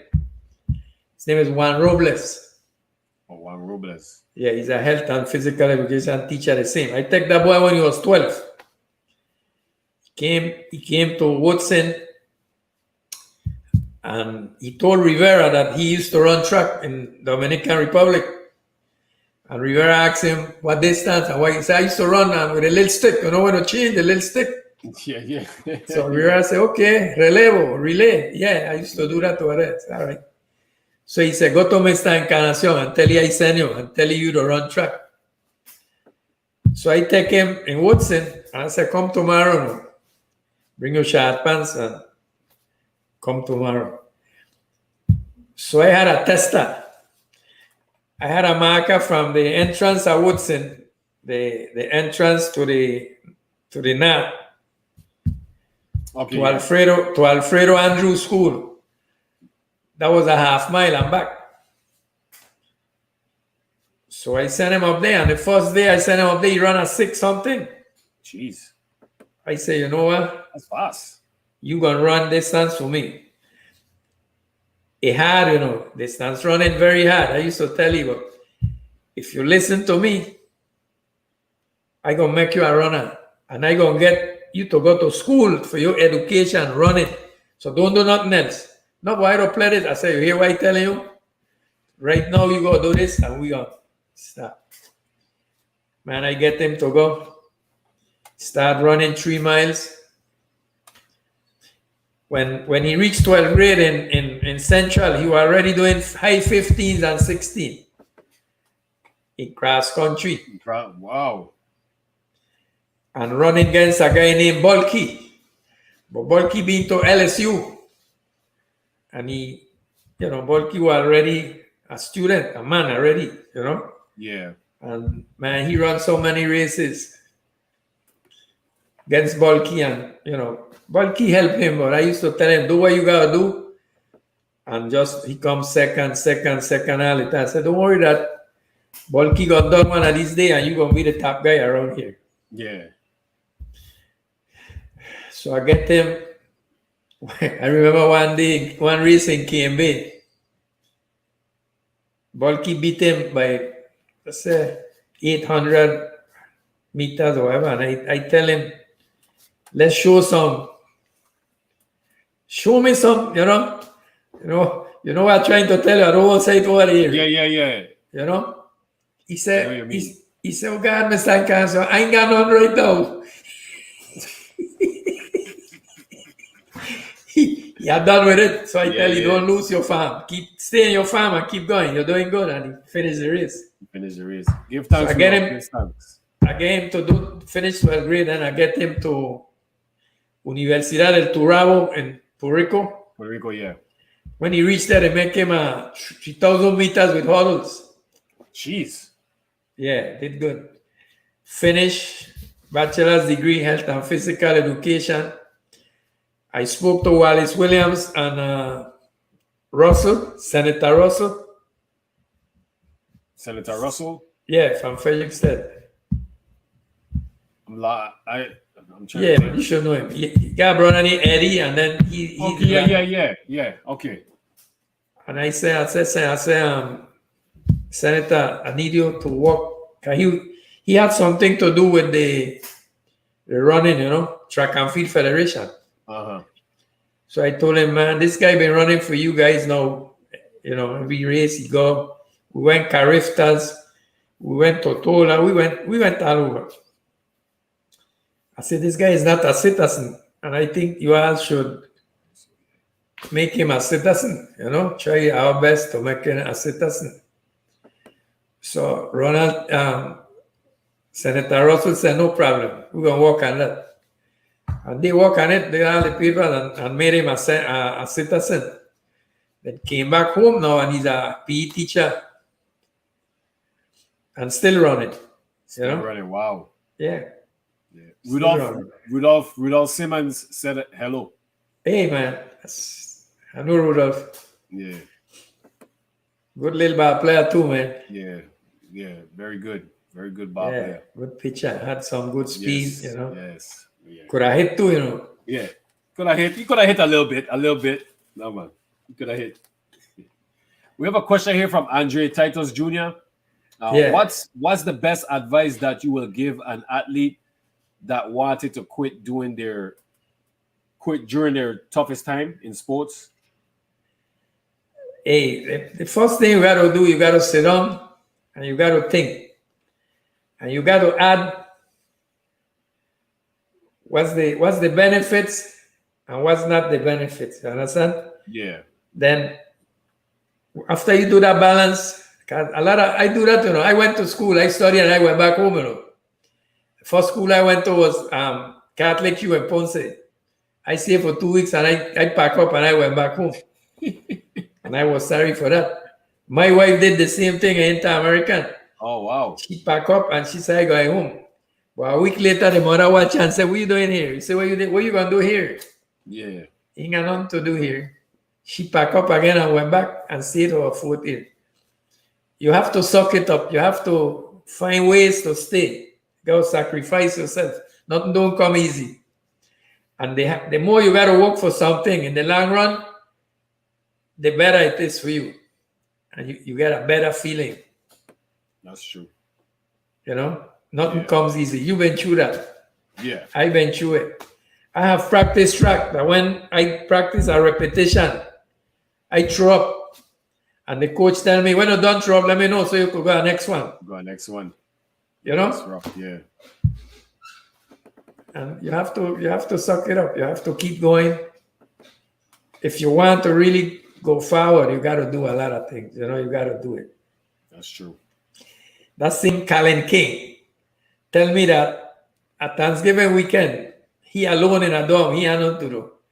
And he make a spaghetti sandwich.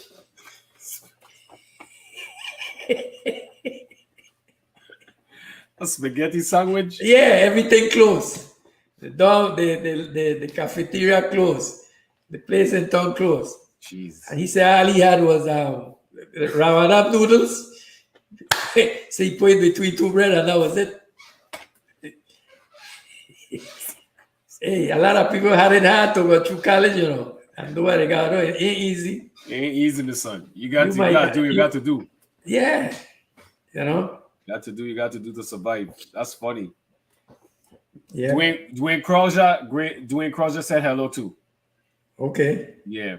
His question. He also has a question for you. How do you think a conversation with you, Duca Brown, Mr. Saki, Mr. Watson, Mr. Benjamin, and all the coaches between 1989 to 1992, how are you all took turns winning against each other? Really, man, that were good days. That were good. I'd forget Benjamin. That's my boy. You know, them were good days. Them, you know, we gonna fight in a game or not. We gonna try to win that game. Yeah. But when we meet one another in the streets and things, we you know, it's like a brotherhood, you understand? Brotherhood, yeah. Yeah, you know, it's got respect for one another. And you know, I'm glad you called me here today, you know.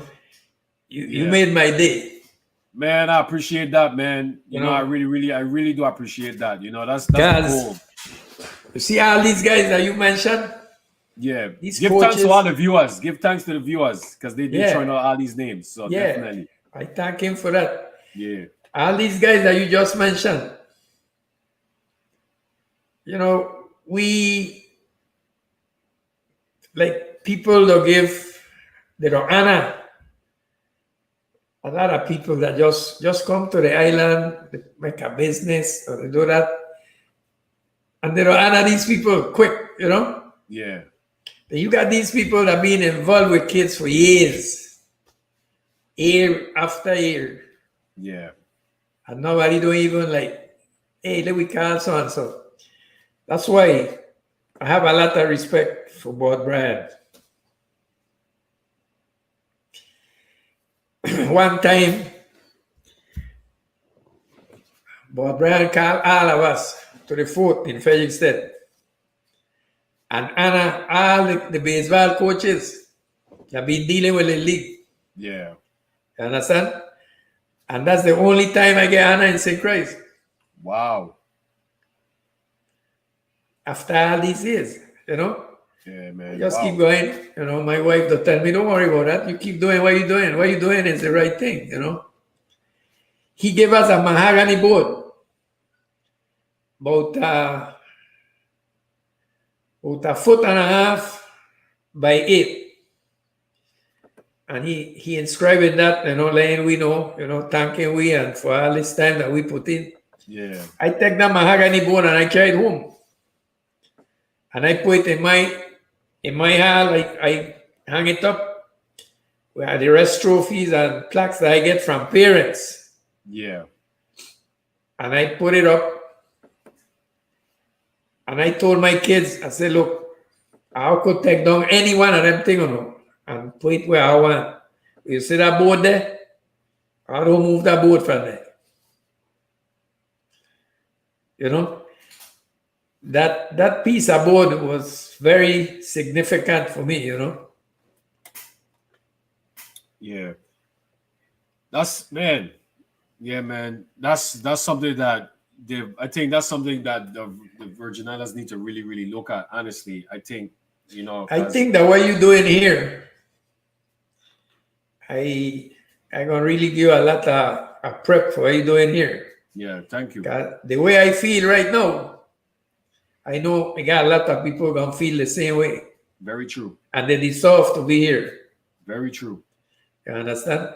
Yeah. That's very We true. even do trades in the league. Trades, and I trade, or not me. Dido Simmons coach the league too. Okay. Dido Simmons senior Oh, senior. Okay, coach the senior. league. Yeah. Yeah. I think he coached Reds. And BB Bates? BB Bates. Yeah. Man. I think he named El Ray like he father. Bobo? I'm gonna have to see the face. Bobo got a trucking company right there in front of Saint Farm, Bates Trucking. Yeah, Bates. Yeah. Cause Okay, yeah. BB is Bobo brother. Yeah. That's my cousin. The Mora and me is first cousin. Okay. BB used to play with me. And Dido had Aikido Encarnacion. My cousin too. Then were Aikido father and BB Mora were brother and sister. So I think BB would have liked to play with Reds. And Dido said, man, this boy good but yeah, I got a little problem with him. You want to switch he for BB? I said, man, if that's the case, let we switch them. Yeah. And we switched them. I think I win though. BB was a good ball player, but I had Aikido for 2 more years, and BB went the next year. Oh, you were okay. And Aikido a hell of a ball player. He died young, I think he died 13 or 14 years old. Yeah, that's true. So we used to know what we were doing. That's one thing, if I got a team, you want to play with me. Because I ain't playing with nobody that me won't play with, That's true. So I don't think the same for them. But let me change or you go, Yeah. I had a next kid now that I had a lot of love for him. I think his name was Wayne Walcott, if I'm mistaken. Wayne Walcott? Yeah, he got in an incident and his brother shoot him. Oh, man. Jeez. It's tough. Yeah. When Wayne came to me, almost all the team they were full. And he wasn't that great. So Miss Bernadette Knight, who been in the league for years, who's the next guy you need here? Paul Yarwood. Paul Yarwood? Yeah. Bernadette, she left us already. She died. But Paul Yarwood put in so many years in the league, senior league, and different being a lot. He pay his dues in the league and senior league. Yeah. President, And when Dwayne come to me, say, well, this why you got a team to play with. I had a space, and I take him in, Yeah. I said to myself, he can't be such a great player when nobody ain't take him in. So I said, but it's all right. I walk with him, I start working with him, made him a third base. This guy, if you throw underhand, he can't hit you. Wow. But don't throw nothing hard overhand. If you come hard overhand with speed, he'll lick you. Wow, that's interesting. He used to hit the good pitchers them, and who throwing slow, he used to have problem with him. I get Wayne to go to All-Star. Wow. You understand? And we made such a good that Dwayne was in my data, Sweet 15. quinceañero, like we say. He was pana and my daughter quinceañero. That's to show how close I got to him. Got to him, yeah. Yeah.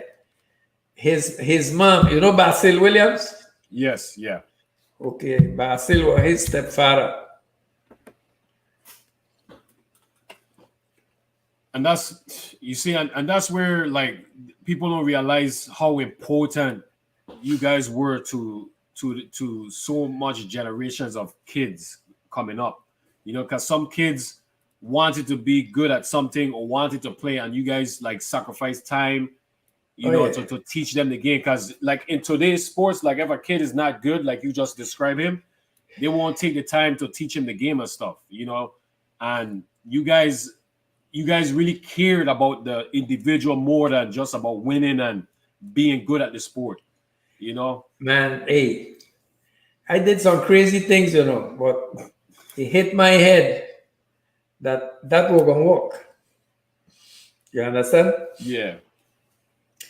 Anytime I see a kid putting his foot out, like running from the ball, I say, man, leave your foot in there and use your you know, arms and hip.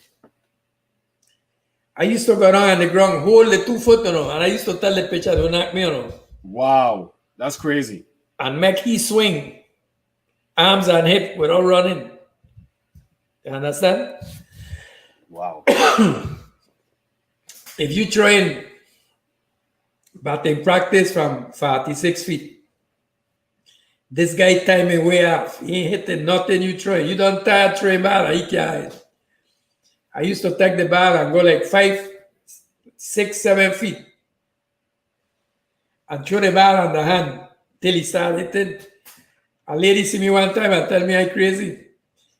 So I keep going back, train on the hand, going back, train on the hand till he get a. Yeah, you got a timing. Yeah, you got a timing and that comfortability. Excuse. You got to try everything if you want them to improve. That's the love, man. That's the love right there, man. That's the love, you know. The next thing I'm gonna tell you, I had a one-hand kid play the league for me. When I tell you one hand, from the wrist go down, he didn't have nothing. Wow. It's tough. I had a one-eye guy play the league for me. And I had a guy with one kidney.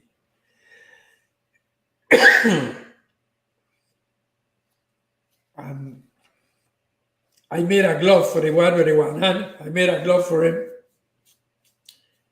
So that when he played outfield, he could get a ball in the glove and throw. And that kid, he died, you know. He died because he went the wrong way. Yeah. That's about one of the most controlled pitchers I had. Anytime I in a game and I go bring somebody to relief, I used to bring Unico. I call him Unico because one alone, Unico. Unico, okay, yeah, so 1 year. Last name was Christian. And he will come and throw it. If you hit him, you hit him, but he's throwing strikes. Yeah. Man, man, all these names you mentioning, man, that's amazing. That's the amount of names you mentioning, and it's so much more that you know that I don't even know. You know, so I really appreciate you definitely mentioning all these names. Sometime I want to like. Right now, I got kids I got to remember, and I don't remember them. Yeah. Real quick, David Dubois said hi as well. David Dubois. Okay. Yeah, he said hello. Yeah, so I definitely want to play all-star for me. Yeah.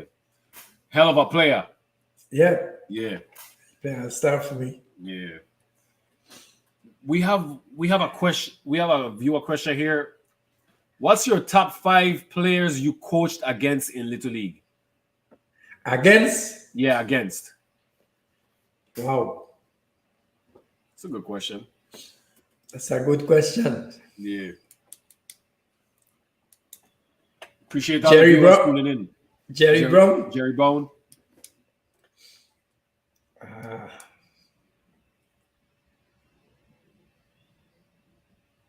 I think I had Roach too, Newton. I think Roach played with Bad News Bears. You have good ball player. Okay. Uh, You say his last name was Newton? yeah. Geronimo. Geronimo Newton. Okay, yeah. Violet Raja said hi too. Hey, Violet man. Raja Smith. He said That's hi. my girl. Yeah. They got Violet. Man, I got a lot of players right now. Trying to think. Yeah, Dwayne, definitely. David, definitely. We gotta get young. Jerry. Had a lot of good ball players in them days, you know. Yeah, a lot. Yeah, that's a tough question. And it's That's a tough hard for question. you to like really, you know.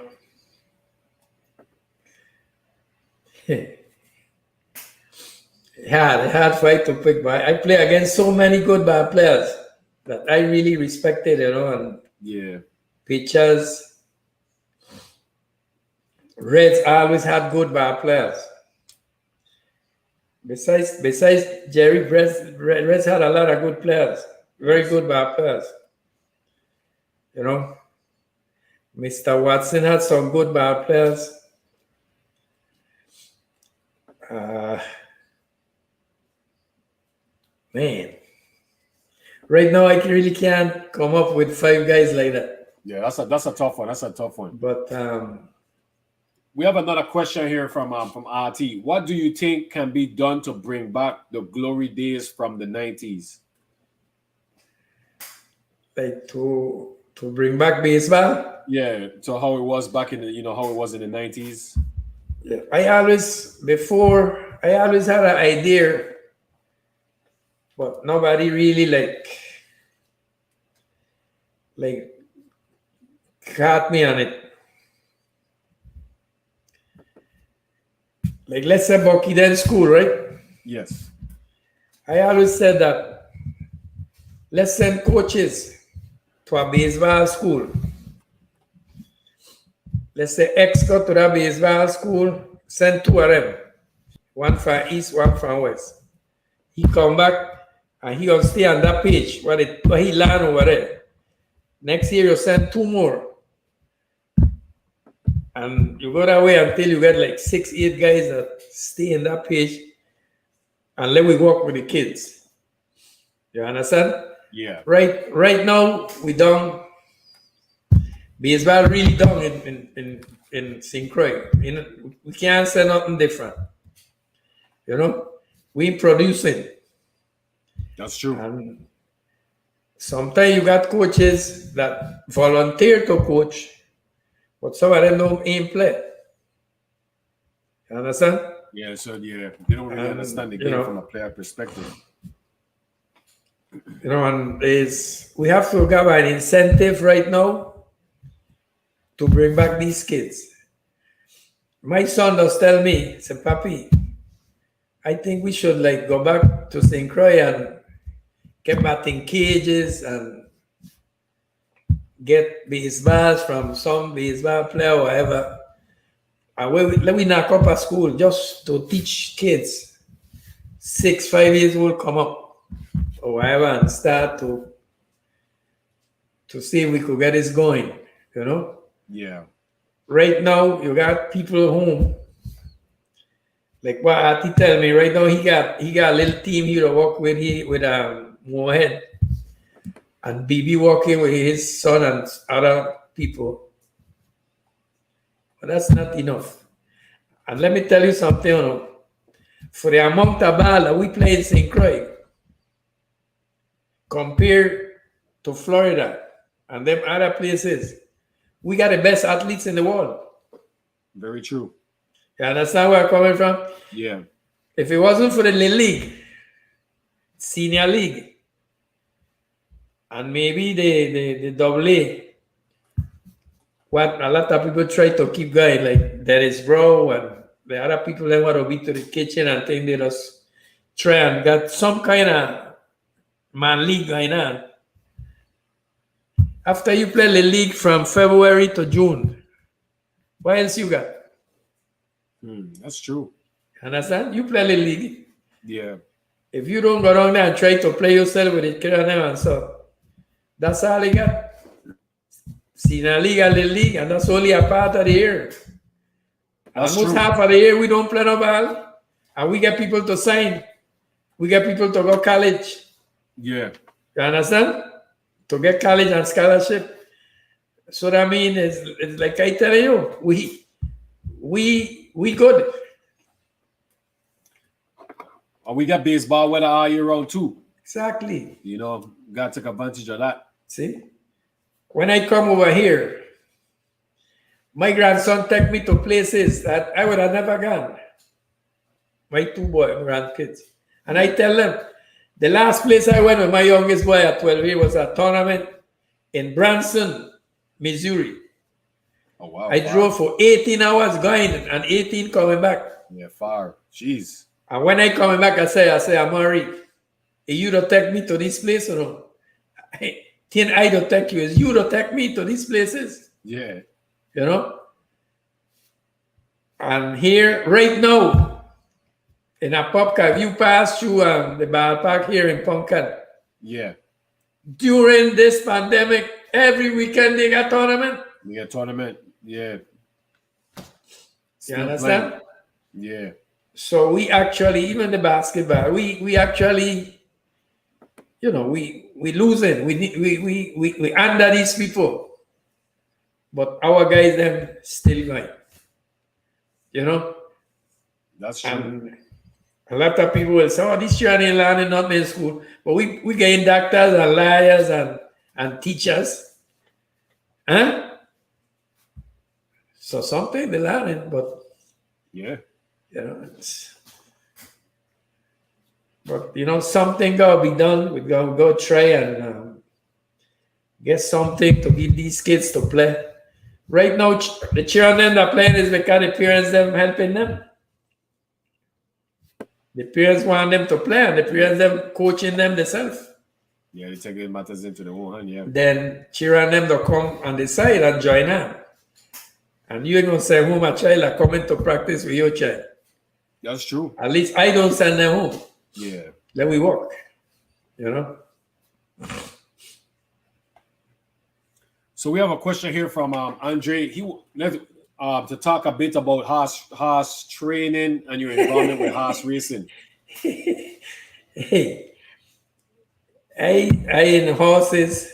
That's like Mr. Watson again. I tell you, we horses from the time we were like 16, 17. Okay. We don't had horses in I in Richmond and things like that. We've been with horses, you know. And I could say we had some good horses home. We had native horses that run against the imported horses them from Puerto Rico and win. You know, we got whatever we need. We got the trainers, you know, but right now the same thing again. Racing in a limbo. Yeah, it's in limbo, yeah. You know? So you guys pretty much got into horses just because it was more of a hobby and then you guys just kept it going? That's it. Okay. The first horse I run at the track, her name was Battle Rose. I changed 10 roosters for a horse. You're a businessman, man. Actually, you're a businessman, brother. You're a businessman. I give Philco to time. God, rest in peace. Yeah, rest in peace. Definitely rest in peace. I gave him 10 roosters and he gave me Shani Lydia, and then I changed her name to Battle Rose. It's a nice name, Battle Rose. Then shortly after that, Saint Raleigh had a horse named Flaming Jet, had Sonaya Kashi. And then from there, we start stemming out, you know. I brought some horses from Puerto Rico. That's the next place I got a lot of friends in horse race, a lot of trainers in horse race that we and them really respect one another, you know. Yeah. We have a question here from Artie. What made you decide to be a catcher? I like catching from the time I don't even weigh 100-pound good. I just love the position. Let me tell you, no, for you to be a catcher, you gotta love the position. If you don't love it, you can't catch. That's true. That is true. You know, that's a position that you got to love. Catching. Yeah. And when you are a good catcher, that you know how to handle your pitchers them and carry a game is like a pride. You know, when Yeah. you strike out a guy or you make a guy pop up, because of what you call and and I've catch some good pitchers, in softball, especially. I didn't play much baseball, no, but softball, I catch some good catchers. And the guys that I catch, the best guys to me, Yeah. not to everybody, this is people that I caught for them. It's Jose Alberto Encarnacion. This guy used to throw underhand and compete against Windmill. And when they beat him, it's 3-2, 1-2, or he beat them. Yeah. Went to Puerto Rico and pitched against Ponce Cement. Guys have been in the All-Star team for Puerto Rico in fast pitch, the Velasquez brothers and them guys. And Jose pitched against these guys. And when he beat them 2-1, or they beat he like by 1 run. At a time they awarded him to go over to Puerto Rico to play with the Puerto Rico team over there. And he used to throw underhand. And then I catch for a guy named Floyd Peterson. Floyd Peterson. Fireman. I don't even know him. Maybe if I see face. Probably. Yeah, this Floyd was a guy. Floyd was a fighter. Floyd ain't afraid of nobody. And when you put him in, Floyd gonna put it bad. And stiff. And then our next guy named Floyd Henderson, who a little older than me. I catch for Floyd. Floyd was a hell of a pitcher too, so and then girls, I caught for Sherry Simmons. Okay. Very good pitcher, I think I caught Sherry in the governmental league. You caught some good. You caught some good pitchers. Yeah, I mean, and I played in the 40+ league home. I remember one time playing with Las Vegas. I had a Dominican guy used to play with us, and for some reason he was coaching third base, and I was I think in second, and somebody hit the ball left field, and I come in and I slid in third base, and he come and say, "Hey, old man, don't slide or no." I said, "Why ain't gonna slide?" He said, "Because you're going to make me look bad. No me sliding for nobody, and I'm younger than you." I said, "My son, if I play and I don't slide, me play no more." Yeah, that's true, man. You got to slide, man. That's the love of the game. That's part of the game, man. Got to be sliding. We got a question from Dwayne. If you need an out, who will you put to pitch? And if you needed a run, who will you put to bat? In the league? Yeah, we got Little League. League. Or you could sum it up our players that you have, came across. League. If I needed an out, that same guy QT. Hey, QT was out of his league in that time, Wow. Same thing with Juan Luis. And hitting, had a lot of good guys,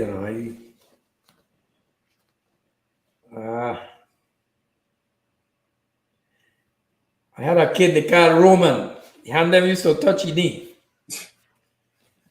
Very good ball player, very good hitter, play all around. And I had a lot of guys, man. A lot of guys that you could bring in. I had some guys used to cry when the team were losing. They don't want to lose. Yeah. And some of them ask you for the ball. Give me the ball. I want to pitch. That happened to me in Santo Domingo in that playoff that I tell you about. Yeah. I win the first game. And Rodney Raphael catch the first game. I don't know if you know Rodney Raphael. Yeah, I know Rodney Raphael, yep. He catch the first. Left-handed catcher, right? No. No? Right-handed? Right-handed, and he bat both ways, I think. I'm thinking about right-handed. like. So play shortstop for Sons. He caught the first game against Puerto Rico and we win. When we got to the second game, we playing against Colombia. And the two pitchers them that I bring, they had it. For some reason, they had it. And Colombia came and scored, I think, 3 runs in the first 2 innings. Jeez. 3-0 now. Or 4-0, something like that, if I'm mistaken. I think it was 4-0. And I come up to the mound. I said, man, what we going to do?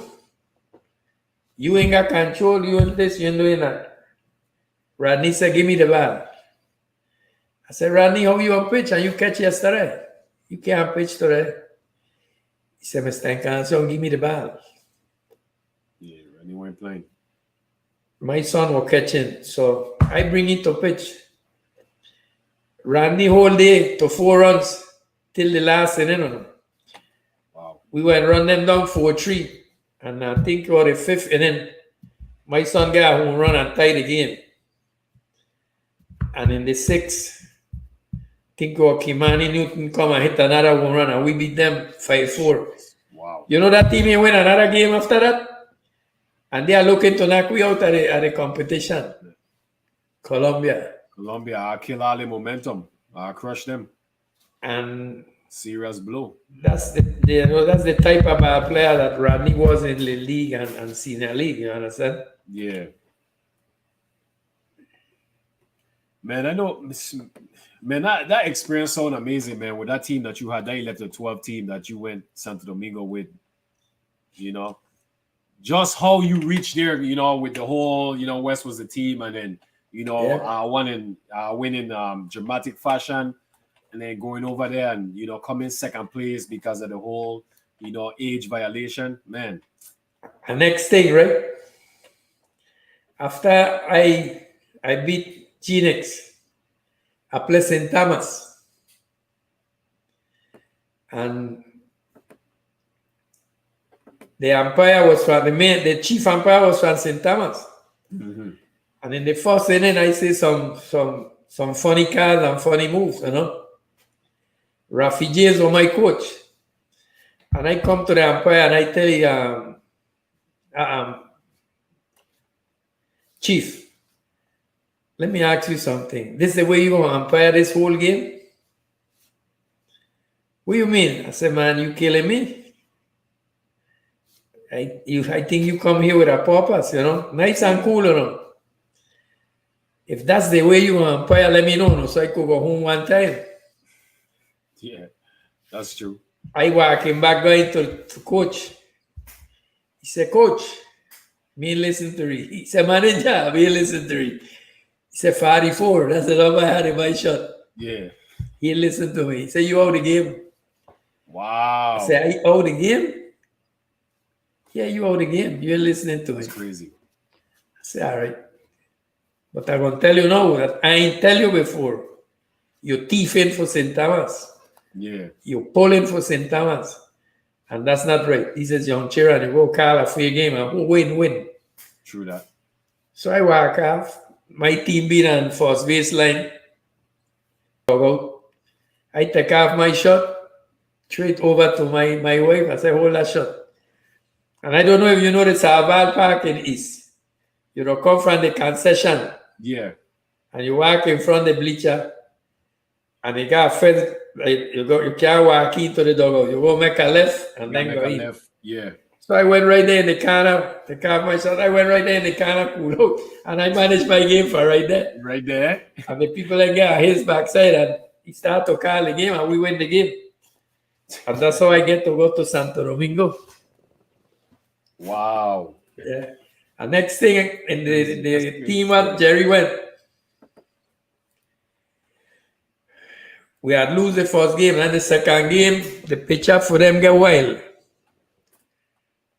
And they were beating we like 2-0 or something like that. And their pitcher get wild. And we start to get people in the bases. I had a little boy. His name was his father name was Concepcion. His father was a watchmaker in Standard Time. And that little boy had a flu, and he been in the corner for the whole game with a jacket like this. Complet. So I see this guy walking people up and down, walking people. We load the bases. A run come in. And then I needed a pinch hitter. So I went and tell the little boy, hey, come, you are hit. But son, the people them start to scream, his parents, that, but how you put that boy is sick, he been sick for the whole game. I said, I'm gonna let me manage or I won't manage. Yeah. No, but you know that boy is sick. That I said, look, come. The little boy come and I give a bat. Me even know what bat I give a bat. Is this bat? Yeah. You go up there. You sick, right? Yeah, he's sick. Don't swing at nothing. Just put a bat in your shoulder and don't swing. No matter if you got a strike, don't swing. Come, ball one, ball two, strike. And the little boy that's how the bat in his shoulder. And he get a whack. They're telling me, pull Ricky. Ricky Sankit's been on the bench. Pull Ricky. I said, I ain't putting no Ricky. So now, boom, put the boy first base. And I tell you, umpire, that boy is sick. I go take you out. He ain't feeling good. Take you out and put Ricky to run for the boy. If I bring Ricky to pinch hit, he'd swing it back. Because that's how he was. He just swing it back. So I didn't want nobody swinging the bat. I want to walk. You want to walk, yeah. You don't see the pitcher struggling or you know. And that's how we win the game because I walk. Then they hold me in the next game and mash me up. Win one game. But sometimes you go to things that, hey, that same Artie could tell you. I used to actually open Artie doors in the man league, you know, pitching. See, you don't go plan your game before you get to the game. That's true. You go plan as a manager, you go plan what you going to do. Yeah. And it's like a board. Even when you got All-Star, you got your 9 guys. But then when you pull out one, you know who coming in. You don't have to think who coming in. You don't know who coming in. No, yeah, you don't know. Understand? That's true. Yeah. And you always need this one guy that can play 5 positions if possible. Yeah, move you around. In an All-Star. Yeah. We were playing against, I don't know if we were Reds then or Yankees. We were going to championship. Dennis had to go. So Dennis tell me, Machin, you do this first game I ain't gonna be here. So you do you manage. We had some good pitchers. We had King, we had Kenny, we had good pitchers. Yeah, I had a good team, man. What? Legendary team. We had a team that you take out one guy and put in the next and the team stay the same. Yeah. Same intensity.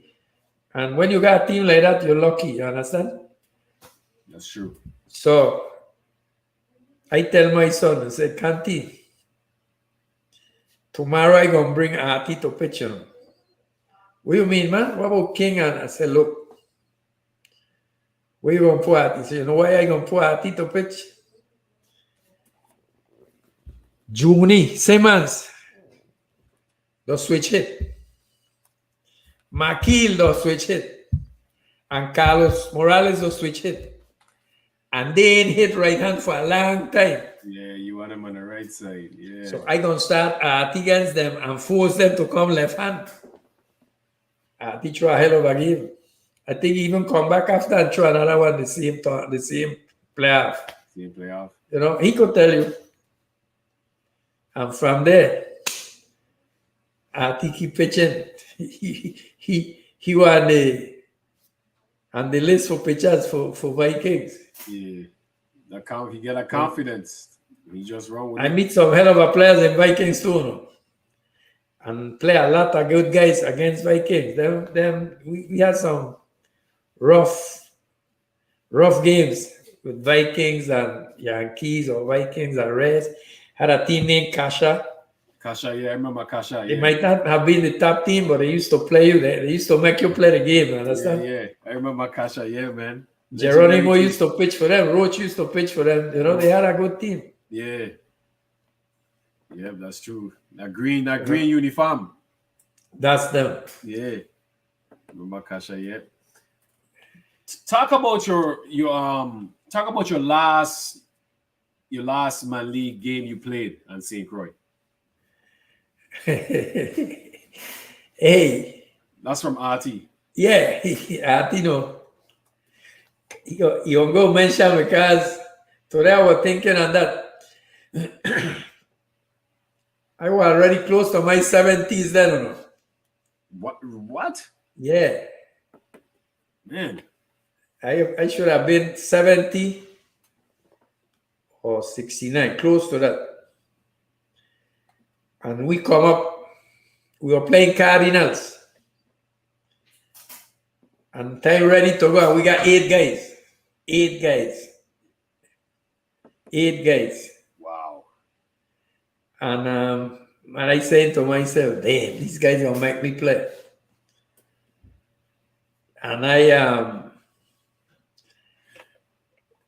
then it said, Machin, you go play no. I said, well, there we go. We're gonna lose by 4 feet. So I went, they put me first base. My son was catching. I don't know if RT was pitching, but it was my son, Dennis, RT, Colin King, Roach, Tony Cruz, myself. And I trying to remember who are the 8 and 9 guys. I got home on the car, I got it lined up, but I can't remember who the 8 and 9 guys. RT should know who the other guys was. Yeah. I remember in that game,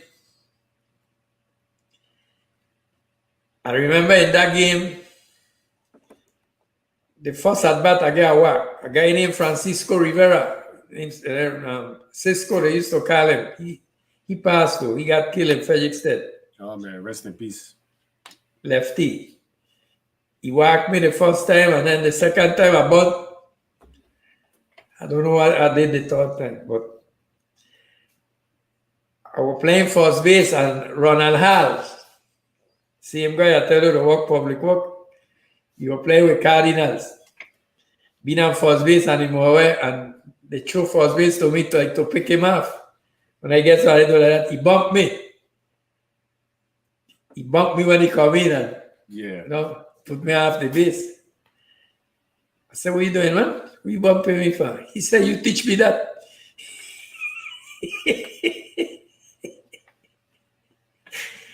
Using it how you know. Yeah. Using it against you know. He said, you teach me that. So I said, all right, no problem.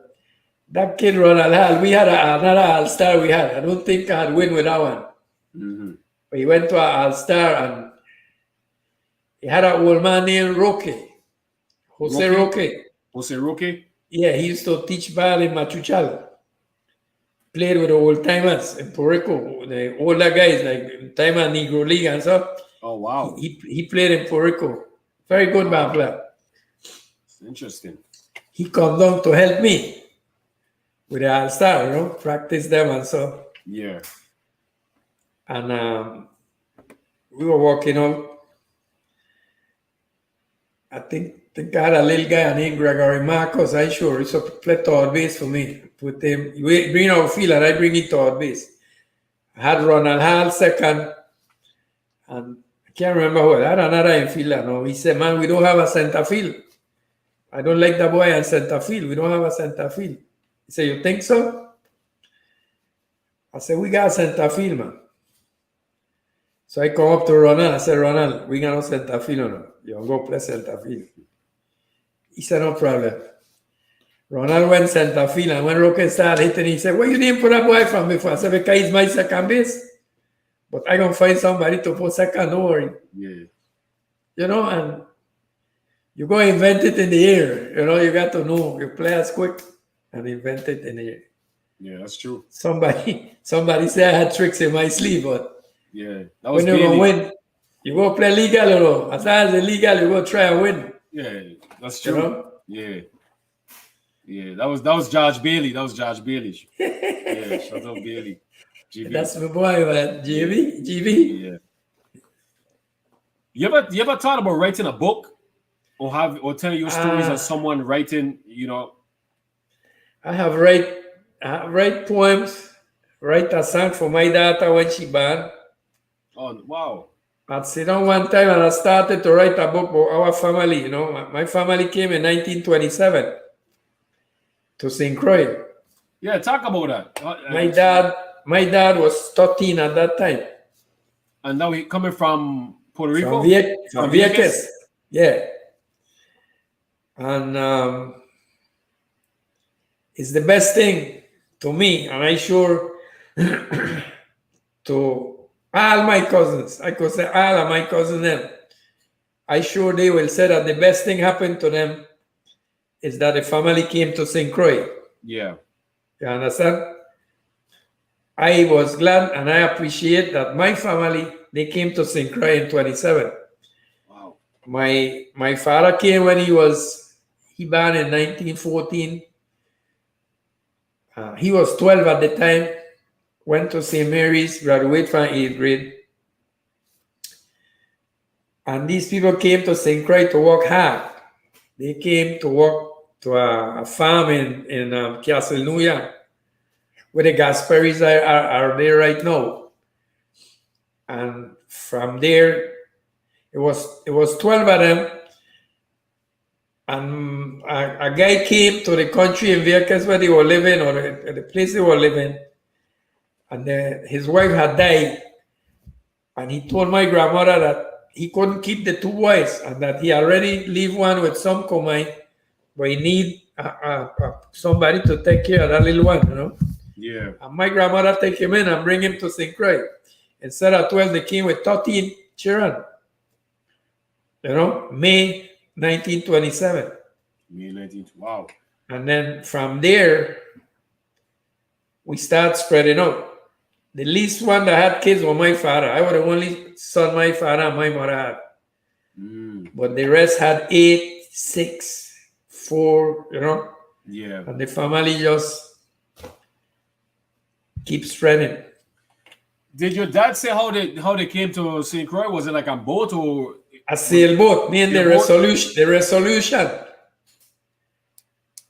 Wow. That's named the Resolution. The Resolution. Yeah. Wow. And the captain was a gentleman named Evans, was his last name.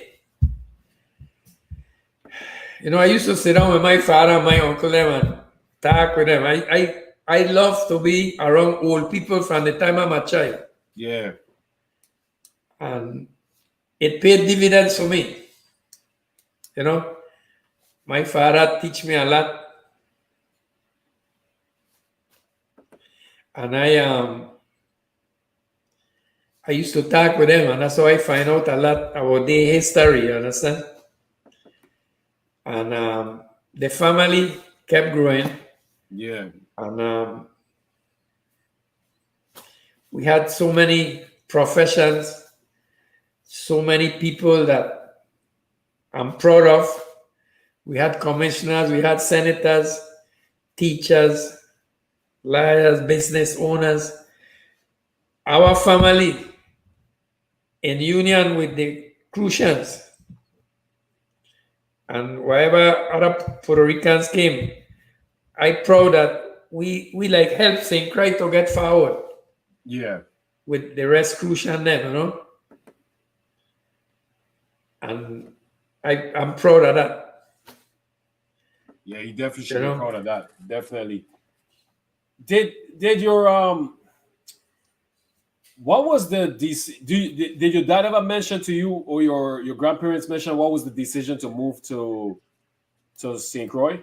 Was it something going on in Vieques that? That's a good question. Things were hard in Vieques in them days and all of Puerto Rico. That's why a lot of people left Puerto Rico and went to New York.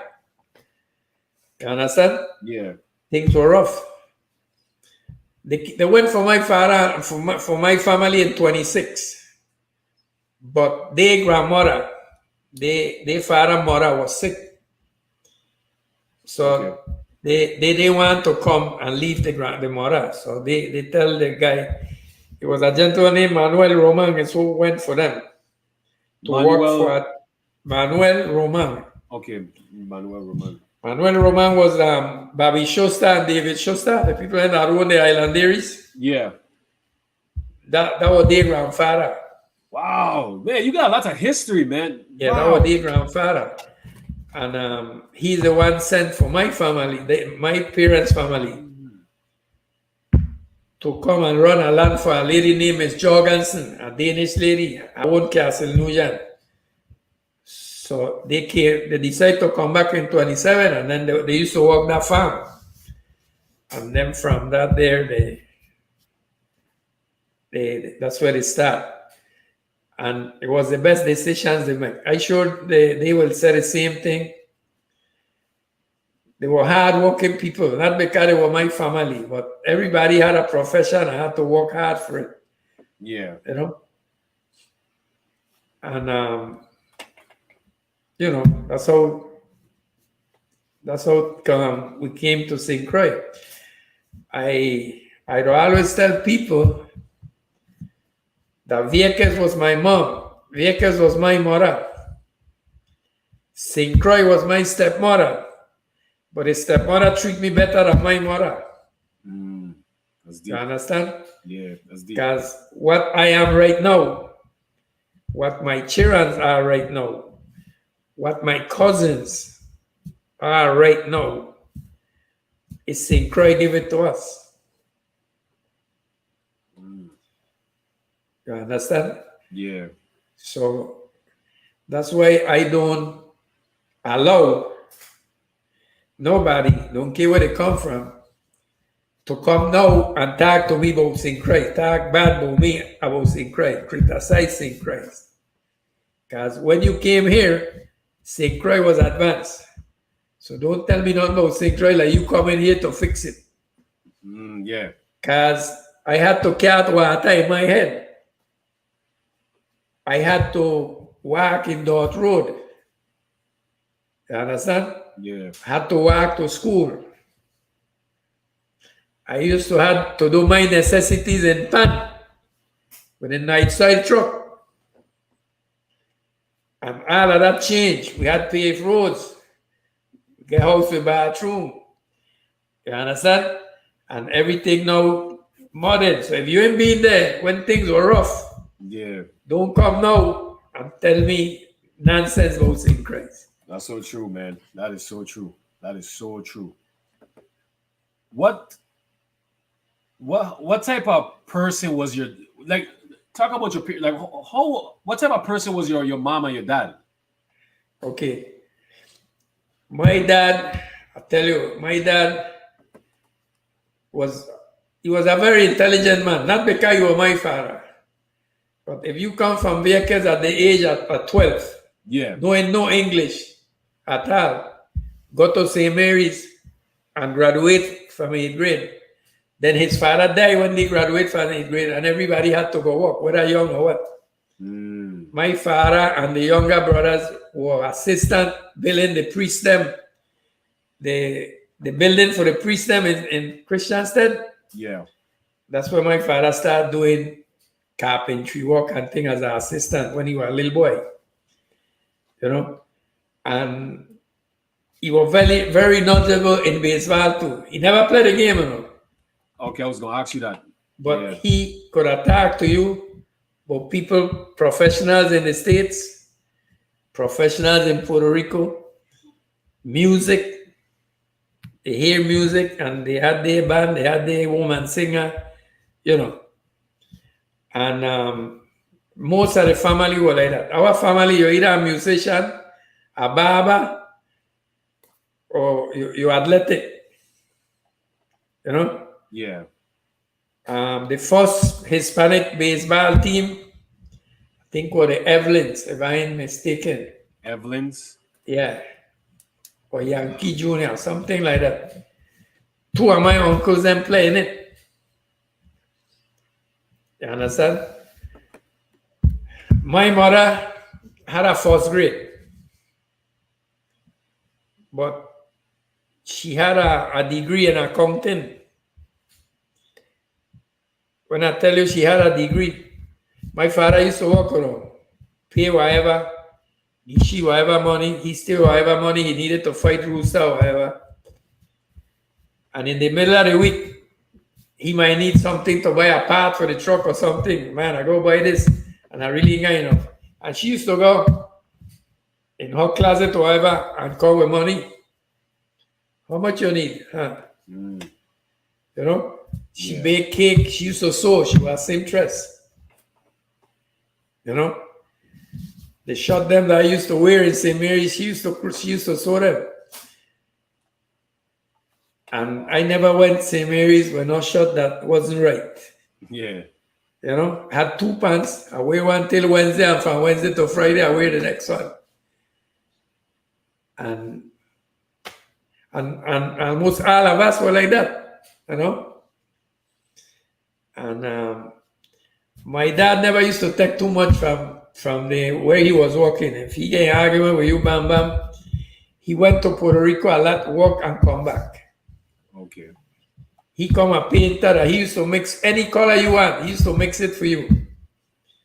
And that he learned in Puerto Rico. You know, was a very good heavy equipment operator. Then he worked construction. He was a supervisor for a Panamanian guy named Clemente Alcero. And, you know, and these are the type of works that I can't complain about my parents. If I got to come back in this world, like what I tell them at my parents' funeral, I want my mother and my father again. Mm. You understand? Yeah. That's how I feel about my parents. And I had some aunts. I have some aunts that married to my uncle them, my blood uncle. Yeah. And I used to love these ladies. They same like my uncle or more, and they were no blood to me. I had an aunt named Jenny Marrero. She had married to Uncle Monche. Then I had my Tia Sasa married to Uncle Pedro. These women are like mothers to me, you know. Yeah. And to most of all of us, because they were great. Yeah, that's that, and that's how we grew up, you know. Respect with everybody. You know, sometimes these guys could tell you we coming down Wantagot Road, you pass. One of the madam them, like what we used to call them, madam, Yeah. the Crucians. You tell a man, you know, and you go down the road, sit down there, oh, when you come back later, you say, man, then again, you're rude. You understand? Yeah. Or afternoon, that boy rude, you know. Yeah. And that was the way, but I could live, you know. St. Croix is my home, and that's my mother. That's, you know. Yeah, man. Your family pretty much, you know, they part of history building, you know, building Right St. now, Croix. next year, if everything goes all right, we will celebrate 95 years anniversary. Man. We just make our family reunion. One time we went to Grave DV. I got a space under the casino, a big space. Yeah, yeah. We put 200 odd people in there. Family reunion. I'm nice, man. And then every 5 years we just celebrate it. But right now with this thing here, every summer we just go to the beach. And, you know, everybody cook something and bring it, or drinks and bring it. You know, and we do our thing, you know. That's lovely. That's United, we united. I can't complain. We had some losses this past years. We had some rough losses. We lose like 3-4 people this 2 years gone. Man, sorry to hear that, man. Definitely condolences, you know. Yeah. Yeah. That's always tough. You know, it's part of life, but it's tough. Yeah. I appreciate you, shit, man. I appreciate you definitely sharing that story with your family and your parents. You know, coming from Vieques, man. Man, that's history, man. Going back to 1927. Wow, man, almost 100 years. Wow, that's Yep. deep, man. That's deep. We have a And question here from T. When you saw your first professional baseball game, how did it feel? the first professional game,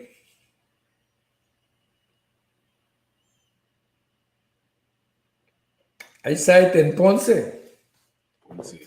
I went to see Elmo. I went to see Elmo play in Paquito Montaner. That was the park then. I think that was my first base, but my professional um, game. I saw Horace Clark play. I think I saw Julio play. You ever see Roberto Clemente play? Not in person. Okay, not in person. Not in person. We have a question here from Andre. When did you notice the change in St. Croix? Well, I believe it was from the 60s. From the 60s come up, we start noticing changes, paved roads, water lines. I think it was the early 60s. Early 60s. Yeah.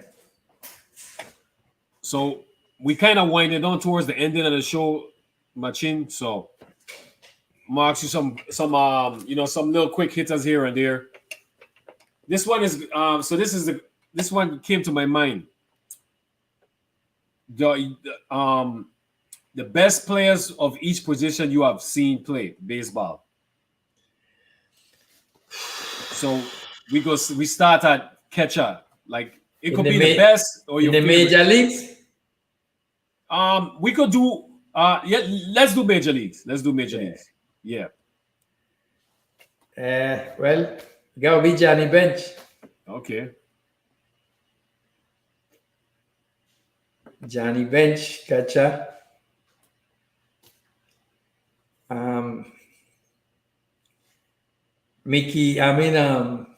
Willie Mays. Willie Mays, okay. Roberto in right field, Clemente. Yeah. My father used to induce to me, you are Cardinals fan. So because of my father, I gonna post Stan Musial first base. Okay. It's a good choice too. Yeah. And my pitcher and Raleigh the same. Our pitcher was Bob Gibson. Bob Gibson, yeah. You understand? Bob Gibson. Legend.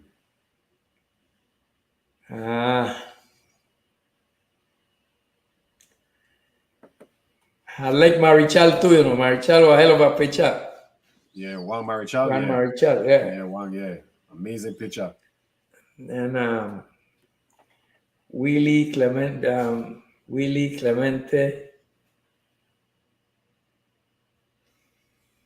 Left field.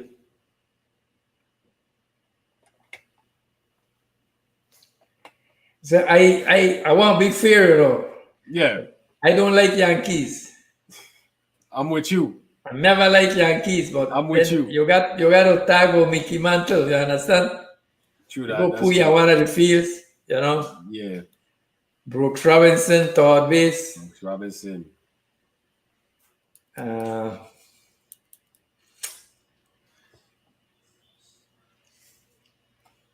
don't like Yankees, but I love Jeter. You get what I mean? Yeah, I feel you on that one. I love Jeter, the way he carry himself. Yeah. I think he's an example for young kids. That's true. Yeah. Constant professional, man. Yeah. And trying to keep it to the guys long ago. Yeah, so we have a second base, right? Yeah, I miss that second base,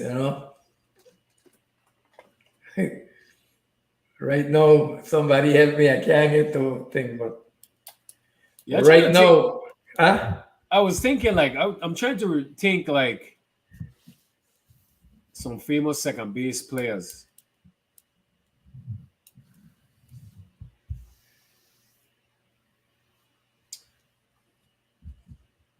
For some reason, memory going back to just Roberto Alomar. That's why that's the name keep. He was a good second baseman, but he's a lot of good second baseman. Yeah, I miss some names. He's a Hall of Fame, so. Yeah. you know. But I'm a Pirates fan, Joe and Morgan. I'm hot right now because Pirates is the biggest farm team in the majors. Oh yeah, the biggest farm team. Yeah, because they don't produce players and then sell them to other teams. That's true. 'Cause they wanna say he ain't pay no high Yeah, $1 million player. yeah, that's true. They always have So a low payroll. Yeah, he got Cole with Yankees, Thailand with Yankees.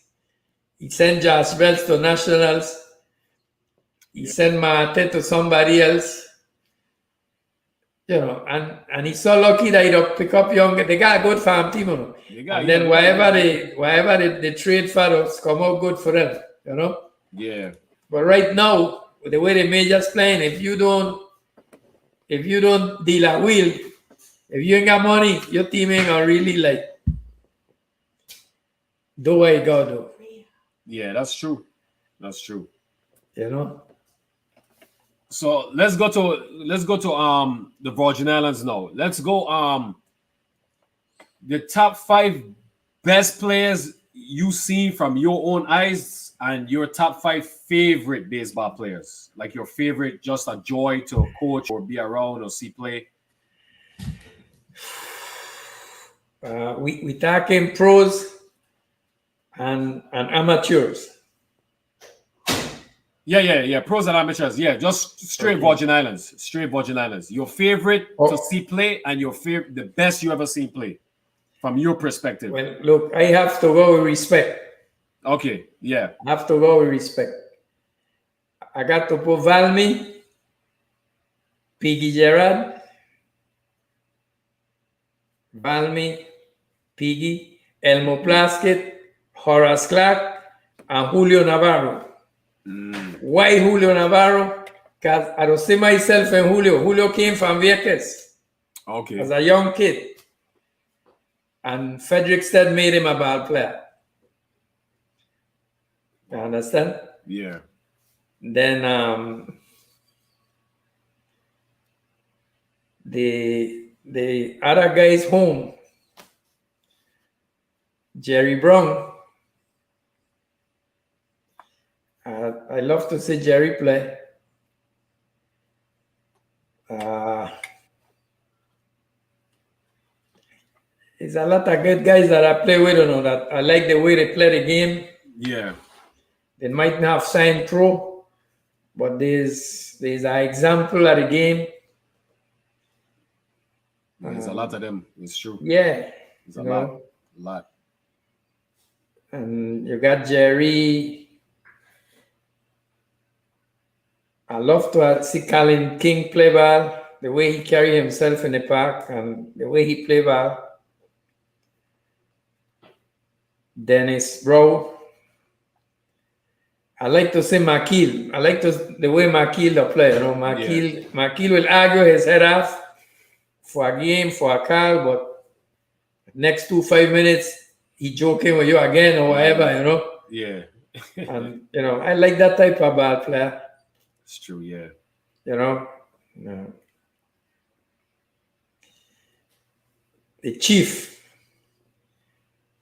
the chief, crazy chief, crazy horse, Kenny Jackson. Eddie Jackson.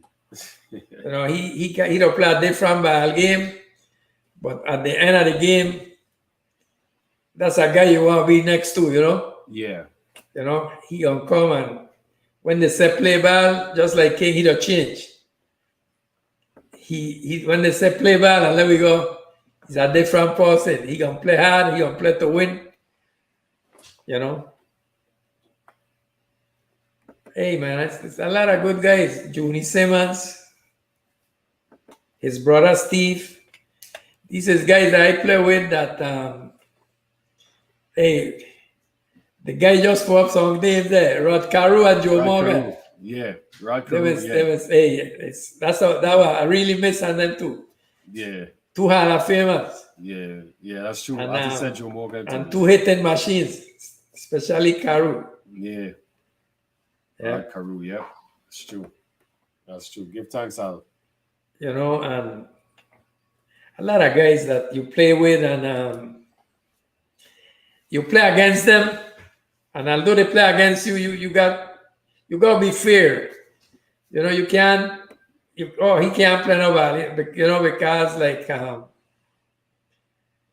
because you play against them. You know. Yeah. Same thing with Big Steve, Junie Yeah. Simmons' brother. Yeah. The father was a hell of a ball player and a very good friend of mine. Dito Simmons, Senior, Yeah. hell of a ball player. He got an excellent player I like to talk to. I never play with him, never play against him, but ain't nobody in the world better than him, according to him. And he believe in himself. That's Trio Derricks. You know Trio Derricks? No, I don't know. Trio Derek. Trio Trio. is, he believe he's the best in the world. And you have to be like that sometime. Yeah, always. Got You to. know, I always tell my kids and think 60% of our ball player is confidence. It's I true. don't care how good you are. If you ain't no confidence in yourself, you ain't gonna make things happen. Very true. You That's so understand? true. It's the confidence in a ball player or athlete that gonna make things happen. Yeah. You know? And right now in Major League, I don't pull for Lindor. Oh, Lindor. Francisco Lindor, because I know him from a child. Oh, real? Okay, man. Yeah, He's a hell of a I know ball his player. family from a child. Wow. His aunt used to work for the horse race administration, and every time you buy a horse, you gotta go through she for papers to then ship the horse. Okay. And that's where I met her, and then met his mom and met him. The first time I saw him playing was in Arizona. He was playing for, I don't know if you know about this, but there is a league that they run in Arizona around October. You talk about fall? Which you talk about, the fall league or the instructional league? No, I think this is in October. Cause we've been there playing ball in October. So I went to the ballpark. Yeah. And I met, we went to see Lindor. Lindor will be playing in a team, and then like the shortstop for Kansas City, Mondesi. Yeah. Mondesi will be there. They will have players from different teams. Oh, that's fall. That's fall league. Fall league. Okay. Yeah. These guys will be like AAA, close to AAA, and they playing here in this league. Different cities in Arizona will have a team. Then they play together. But you will be playing with a guy with Yankees, a guy from Atlanta will be in your same team. Yeah. And I played in that league. I played in that league. I played in fall and league. then from there, most of the guys that jump from there to the Major league. To spring training or whatever. Yeah. That league, that's where all the top prospects to play at. Yeah. Yeah. I played 1 year. Yeah, I played it 1 year. So, man. So you guys was playing in Arizona during that time when they was playing fall league? Wow. That's when we don't play there. Most of the time, the 70 plus, 60s. That's more or less the time. In October we don't play. Okay. This ring I win it in Arizona. What you remember what year? 2002. I was 58 and I played for 60 plus. Okay. They give me a waiver. I can't pitch, but I don't pitch, so it didn't matter to me. So you guys might have been in Arizona during the time I was playing in the fall league. There's a possibility there. What year you been there? I've been in the fall league in 2007. October 2007, that year. I play in Arizona without missing a year from 2002 to 2016. Oh wow, yeah. So you guys was there when I was there. I didn't even know it. Yeah. Man, that's crazy. I was there when Evan Longoria, Brett Gardner, Dexter Fowler, some of those, just to name a few, was playing during that time, that year. Yeah, 2007. Yeah, I stopped going in after 2016. you're getting a little too hectic traveling that far, Yeah. and little issues with my friend Dobby, Kaiso singer. And then we decided, Mr. Rivera and myself, and so we decided to head back to Fort Myers in the Rye Hobbs League. Okay. So then I played in the Rye Hobbs for 17, 18, and 19. We didn't go to 20 because of the pandemic. Pandemic, yeah. We played with a team from Detroit in 17.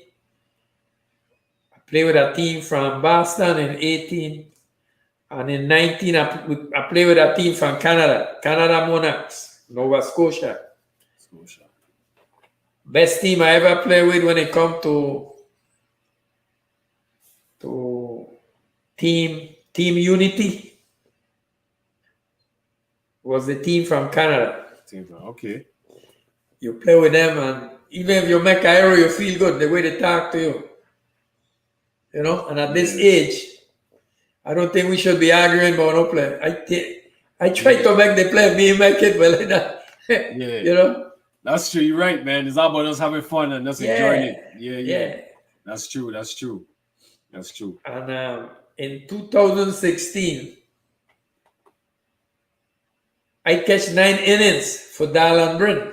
Wow, 9? 9 innings. Man, I got respect for you, man. And this Wood Bat, Wood Bat, 9 innings. In the 6th inning, the manager asked me if I want to come out. Yeah. I said, well, my son, it's up to you. Then Darlan Bryn, the pitcher, heard him. He said, what you say? I want to know if Encarnacion need a break. He said, don't take out Encarnacion, no. We're doing good. If he want to come out, let's stay for the 9 innings. I had to suck up the 9 innings. Man, that's tough, man. That's tough. And it came out so good in my favor that I had a guy there watching the game. This guy was the president of Dove Tail Bats. Dove Tail Bats, DTB. They saw me catching, and man, at your age, and you still catch 9 innings, boom. I say, okay. And I met this guy, and he always made a price for me for the bats. And one time I came to him, and you see, if they make a bat, let's say a bat is, let's say D193. Yeah. And that bat supposed to be 33 and weigh 31 ounces. Because that's the model. And it's when they weigh that bat, if that bat don't get them that weight that they want, they'll put that bat as a blend. Okay, yeah. And then they don't paint it like the way they'll paint the regular nice paint up bat. They'll paint it in black and they'll put the dove in red. So I pick up a 33 and I have it. I said, how much for this bat? He said, man, give me $25. Wow. I get a bat and I give it to Mr. King, to Colin King. Yeah. And Colin started to go to the same league, He went with a St. Thomas team first, and then now he just go to Fort Myers. He pick up the bat.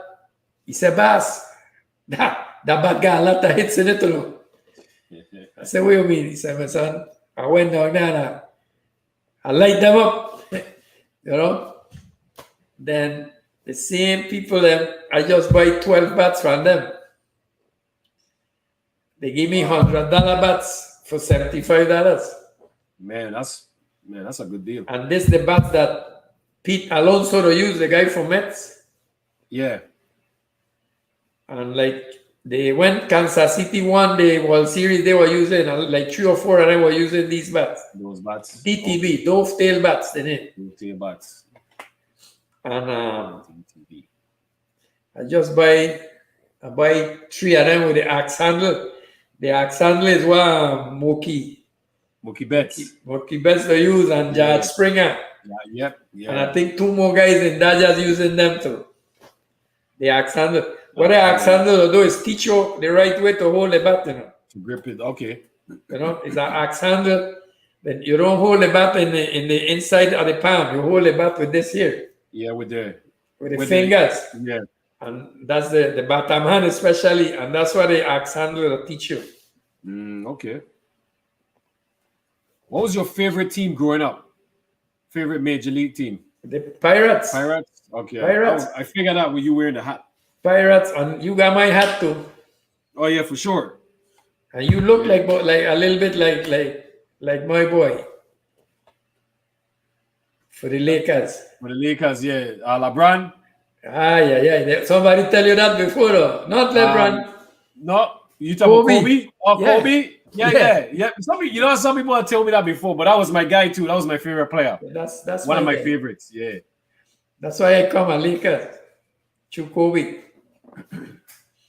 But I's a Pirate. Pirate is a team that famous for giving black people and Hispanic a chance. That's why that's one thing I love about the nobody Pirates. said, you know? That's what I love about the Pirates. If it wasn't for the Jackie Robinson, the signing of Jackie Robinson as the first black guy to sign, what Pirates did would have been bigger than that. If it would have been the biggest thing, but Jackie coming up with the Pirates put 9 black players on the field one time, and a lot of people don't know that. They played a team with everybody on the team were black, including Hispanics. You understand? I love that about the Pirates, man. Definitely. That's my team. The next thing I love with Pirates is that no place in the world they'll give Clemente more honor and more appreciation than Pittsburgh. And Pittsburgh, yeah. And that make me a Steelers fan too. Okay. Yeah.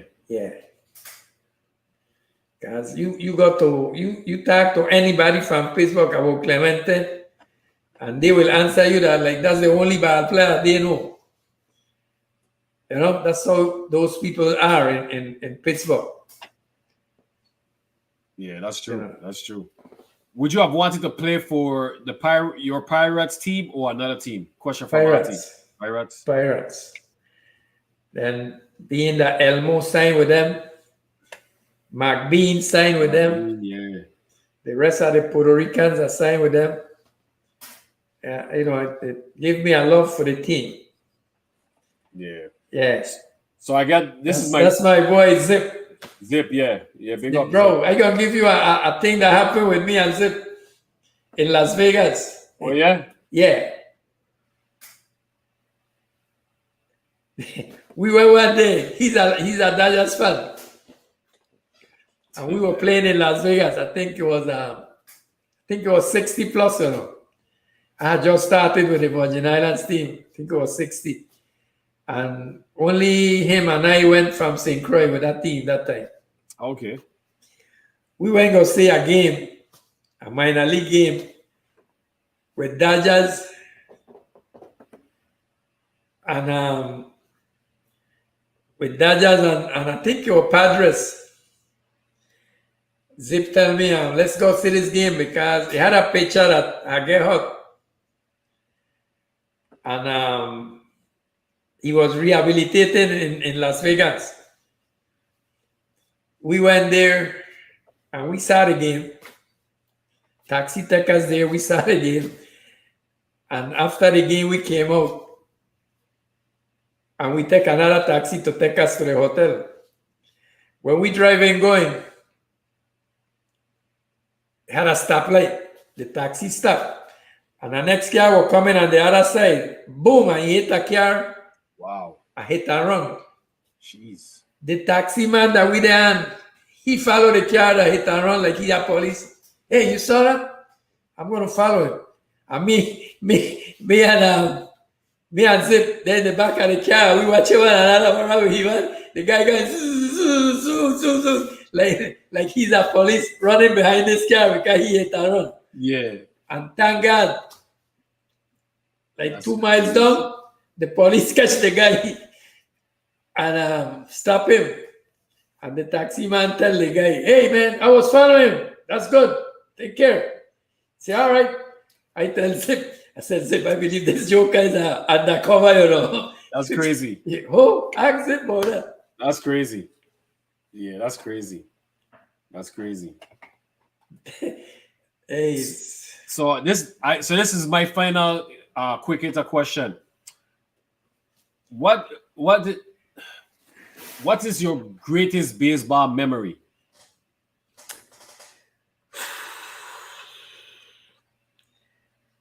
Mumbai, gonna tell you the truth. My Yeah. greatest baseball memory was playing that league playoff in Santo Domingo. I can't forget that. Yeah. You understand? And being that I get so saturated with baseball in that time. Remember, I played the league. Then I play off with Genix and Central. Yeah. Then I play off with St. Thomas. And then went to Santo Domingo. When I finished, at that time I had a house in Puerto Rico. And I used to spend my summers in Puerto Rico with my family. My family was already there. And when we were coming home, and we went to Puerto Rico, the team went with the rest people them to St. Croix, and I went to Puerto Rico. The second night that I was in Puerto Rico, I get up. I ain't know that I get up, you know. I get up, but I ain't know that I get up. Yeah. And I watched through the window. And I was talking to Rodney Raphael, telling he what to tell the other guys. That's to show you how much ball I had in my head. Yeah. That I went home and sleep. And when I get up, I wasn't awake. It's my wife tell me, what you doing? And I watch her like that. And I said, my son, Adi, my mind saturated with baseball. I need a break. Wow. Yeah. You know, I need a break. And then I stood there, start going to the horse races, taking the children out wherever to get out that. I call it a mental fatigue or something like that. Yeah, with it the might be, baseball, yeah. you know? Yeah, that's true. Mental fatigue. I coach senior league in Puerto Rico too, you know. Oh wow. I coached when I was in college. When I was in from 70 to 73, I remember I had a little brother that my mom and my dad adopted. So he was there and we played. I get a team from the same organization that I was living and put it in the league in Villa Andalucia. Yeah. And the same thing again, my team wasn't supposed to run. I came there and I bring up the team and I ran second. And when they do the All-Star, they pick me to go with the All-Star. But Puerto Rico got so many leagues. Every town got a league or two. Yeah. League. So all of them to eliminate to come to that one team that going to go to the Latin American. So I won the first game, but then the second game we went, think of Catania, and we lose that one game. And that was it. But That was it. I was glad that they had picked me to manage there, you know. Yeah, that's nice, man. That's nice. Yeah. That's nice. And then I took guys with me to that league too, you know. I had the team and I took Fidel Velado, Roberto Encarnacion, and a guy named Willie Acevedo. I got them to a school over there for a while, and then the parents used to send them in the weekend to play with me. But then somebody said that Rio hit a grand slam after terrible memories. That's GB. That's Bailey, yeah. Yeah, and you know, after a while, the parents couldn't keep up with the tickets and them, and then But I try everything, you know. I try to do the best for the kids. And like why I tell my children, I live half a kids, Mm. you know. That's how I earn my life. I earn my life with children, you know. I fed my family working with children.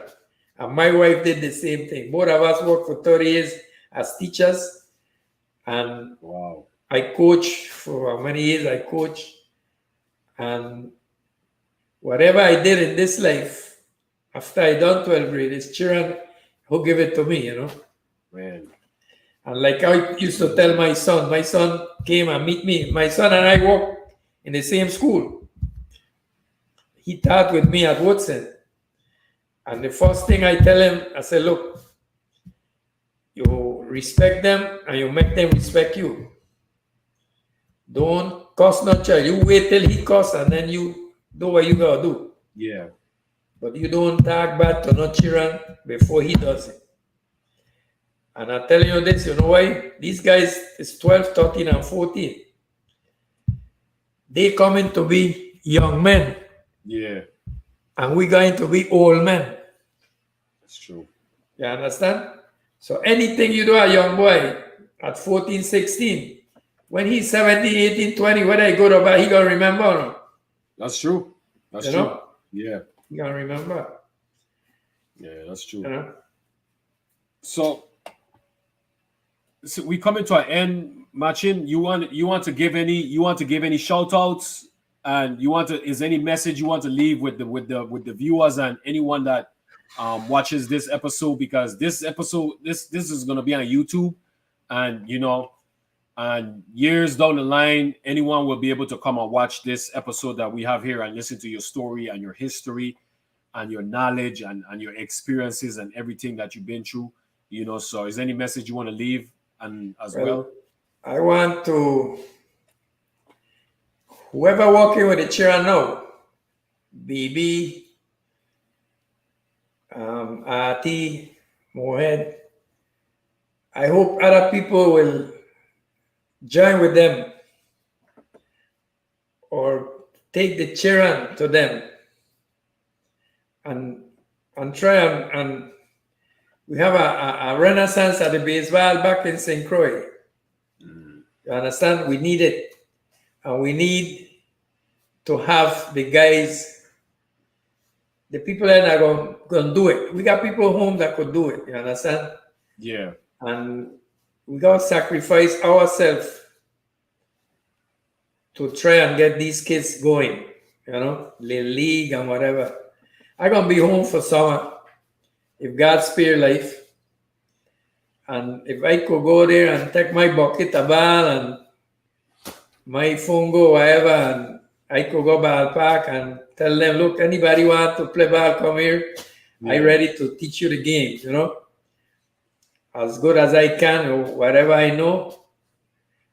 I want to help, and help people to do that,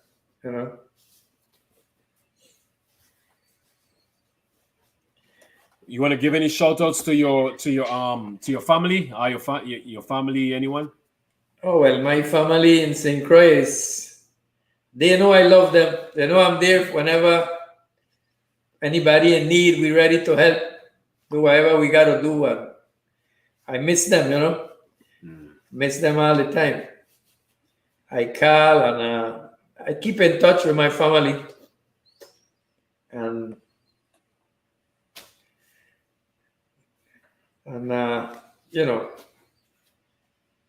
that's about it.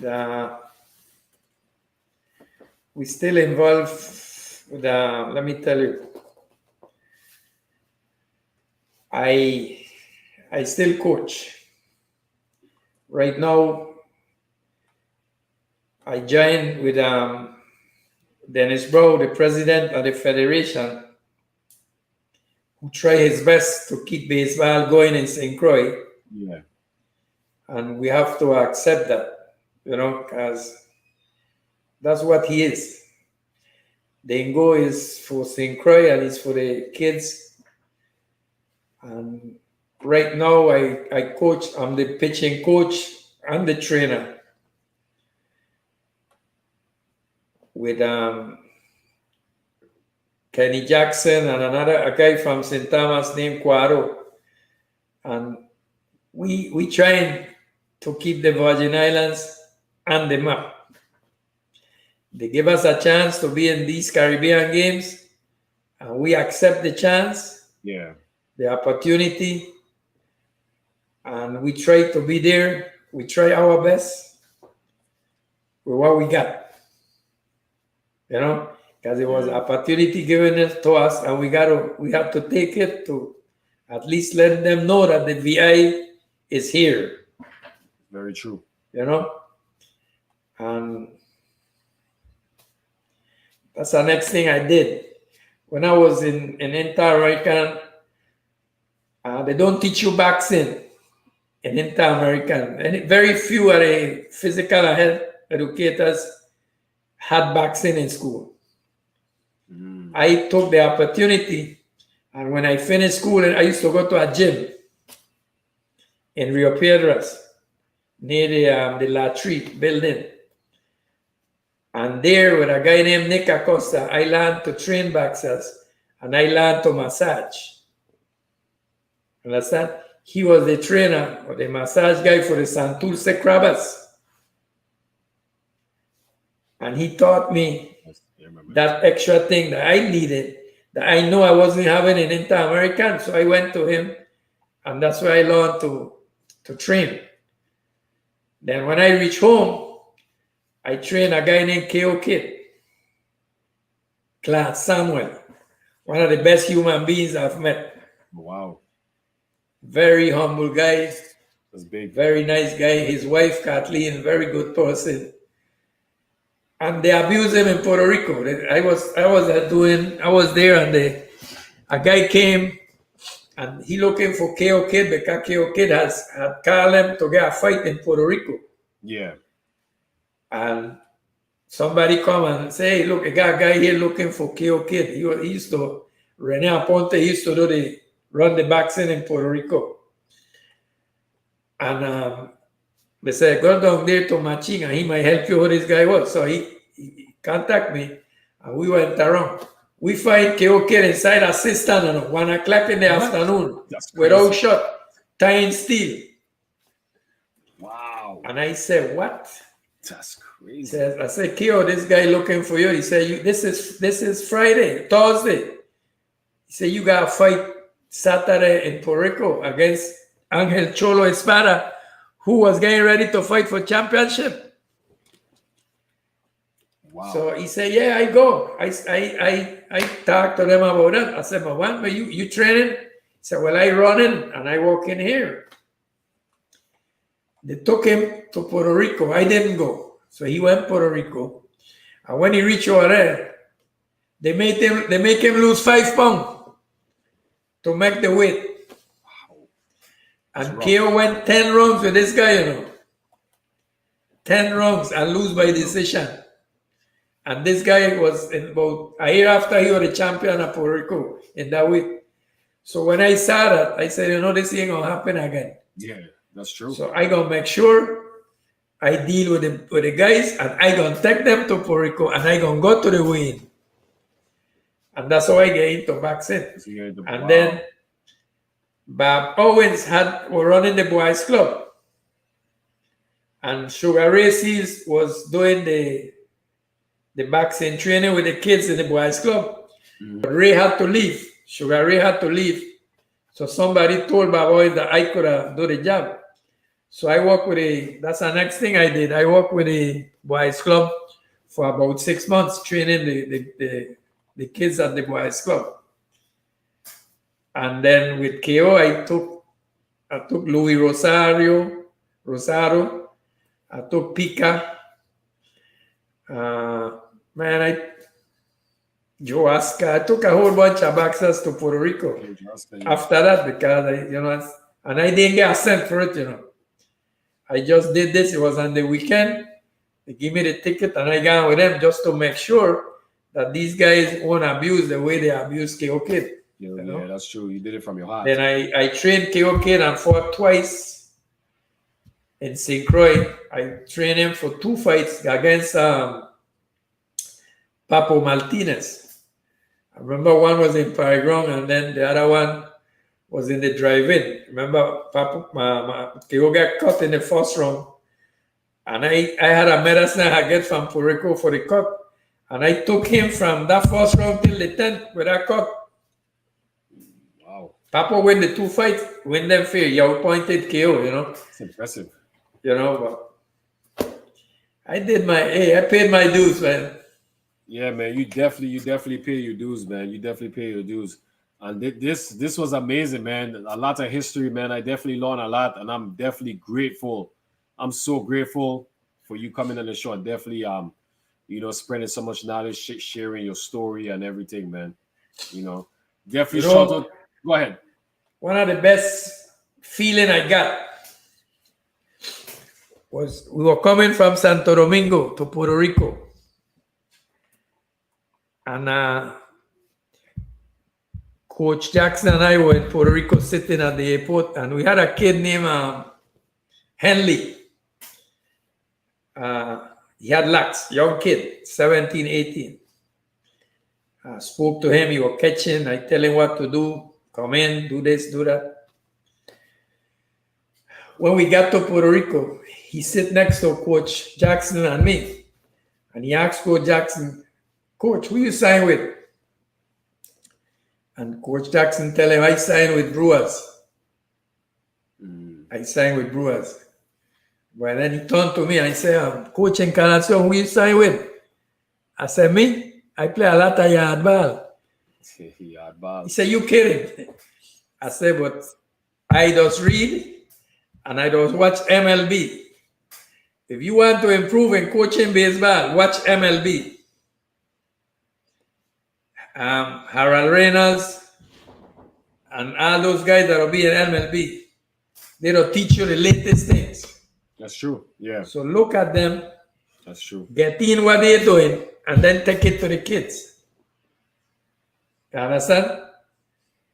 And when I talk to this kid, he want to know that. How I could talk about this and I could tell you that. And everything I telling him makes sense to him.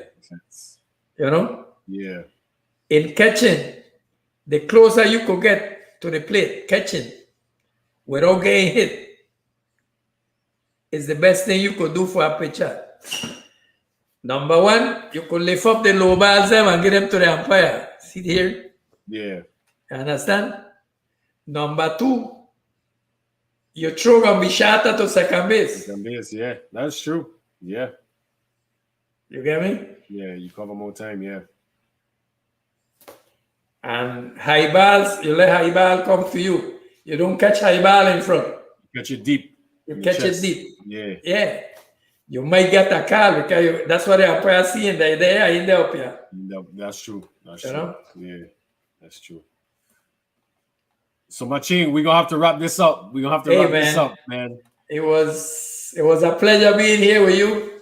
Yes, definitely, man. I want to thank you for it. I want to thank Artie. Welcome. Yeah, definitely thank Artie. Yeah. And remember these guys that I told you about, man. You got Ral Watson, you got Hawley, you know, Wayne Hawley, you got these guys. These guys know the game. They've been through a lot with kids. And I'm sure they were athletes. They could talk to you about this. Yeah, definitely. I would love to have them on. You know? So we definitely gonna be working on that. You know, so I want to shout out to all the viewers. I appreciate you guys tuning in, supporting Machin and his episode, man. Asking amazing questions, man. I appreciate you guys sticking with us. I appreciate them too, man. Yeah, you know. So. Hey, and God bless you guys, man. A lot of blessings, and continue to do what you're doing, man. Yeah, thank you, man. I appreciate we need this. It, man. Yeah. And, you know, you're doing something good for the community, and I really appreciate what you did here for me today. Yeah, man. Thank you, man. You made me, not my day, you make my ears to come with this thing that you've done today, you know. I really appreciate that, man. That definitely means a lot to me, man. You know, you deserve it for all the sacrifices you made, man.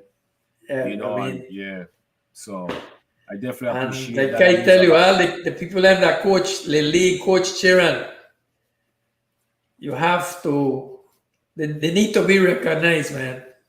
That's Need to true. be recognized and let them know that don't stop. Keep going. And I have a hope and I still believe that St. Croix gonna get baseball up again.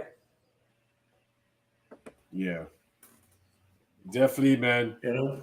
Rest in peace to all the individuals, all the names you call, Machin. Definitely rest in Yeah. peace to them. You know, I appreciate you guys. I appreciate you mentioning their names, so we get to hear their names. You know, because they played a role and part of history. So definitely, Oh man. yeah. Yeah. And blessings, man. Blessings. Everybody have a good night. Tomorrow we Yeah. have And Sheena Fontaine thanks coming for all on. the people them that call and ask me questions. Yeah. Appreciate it deeply in my heart. Take care. Take care. Good night. Good night, everyone.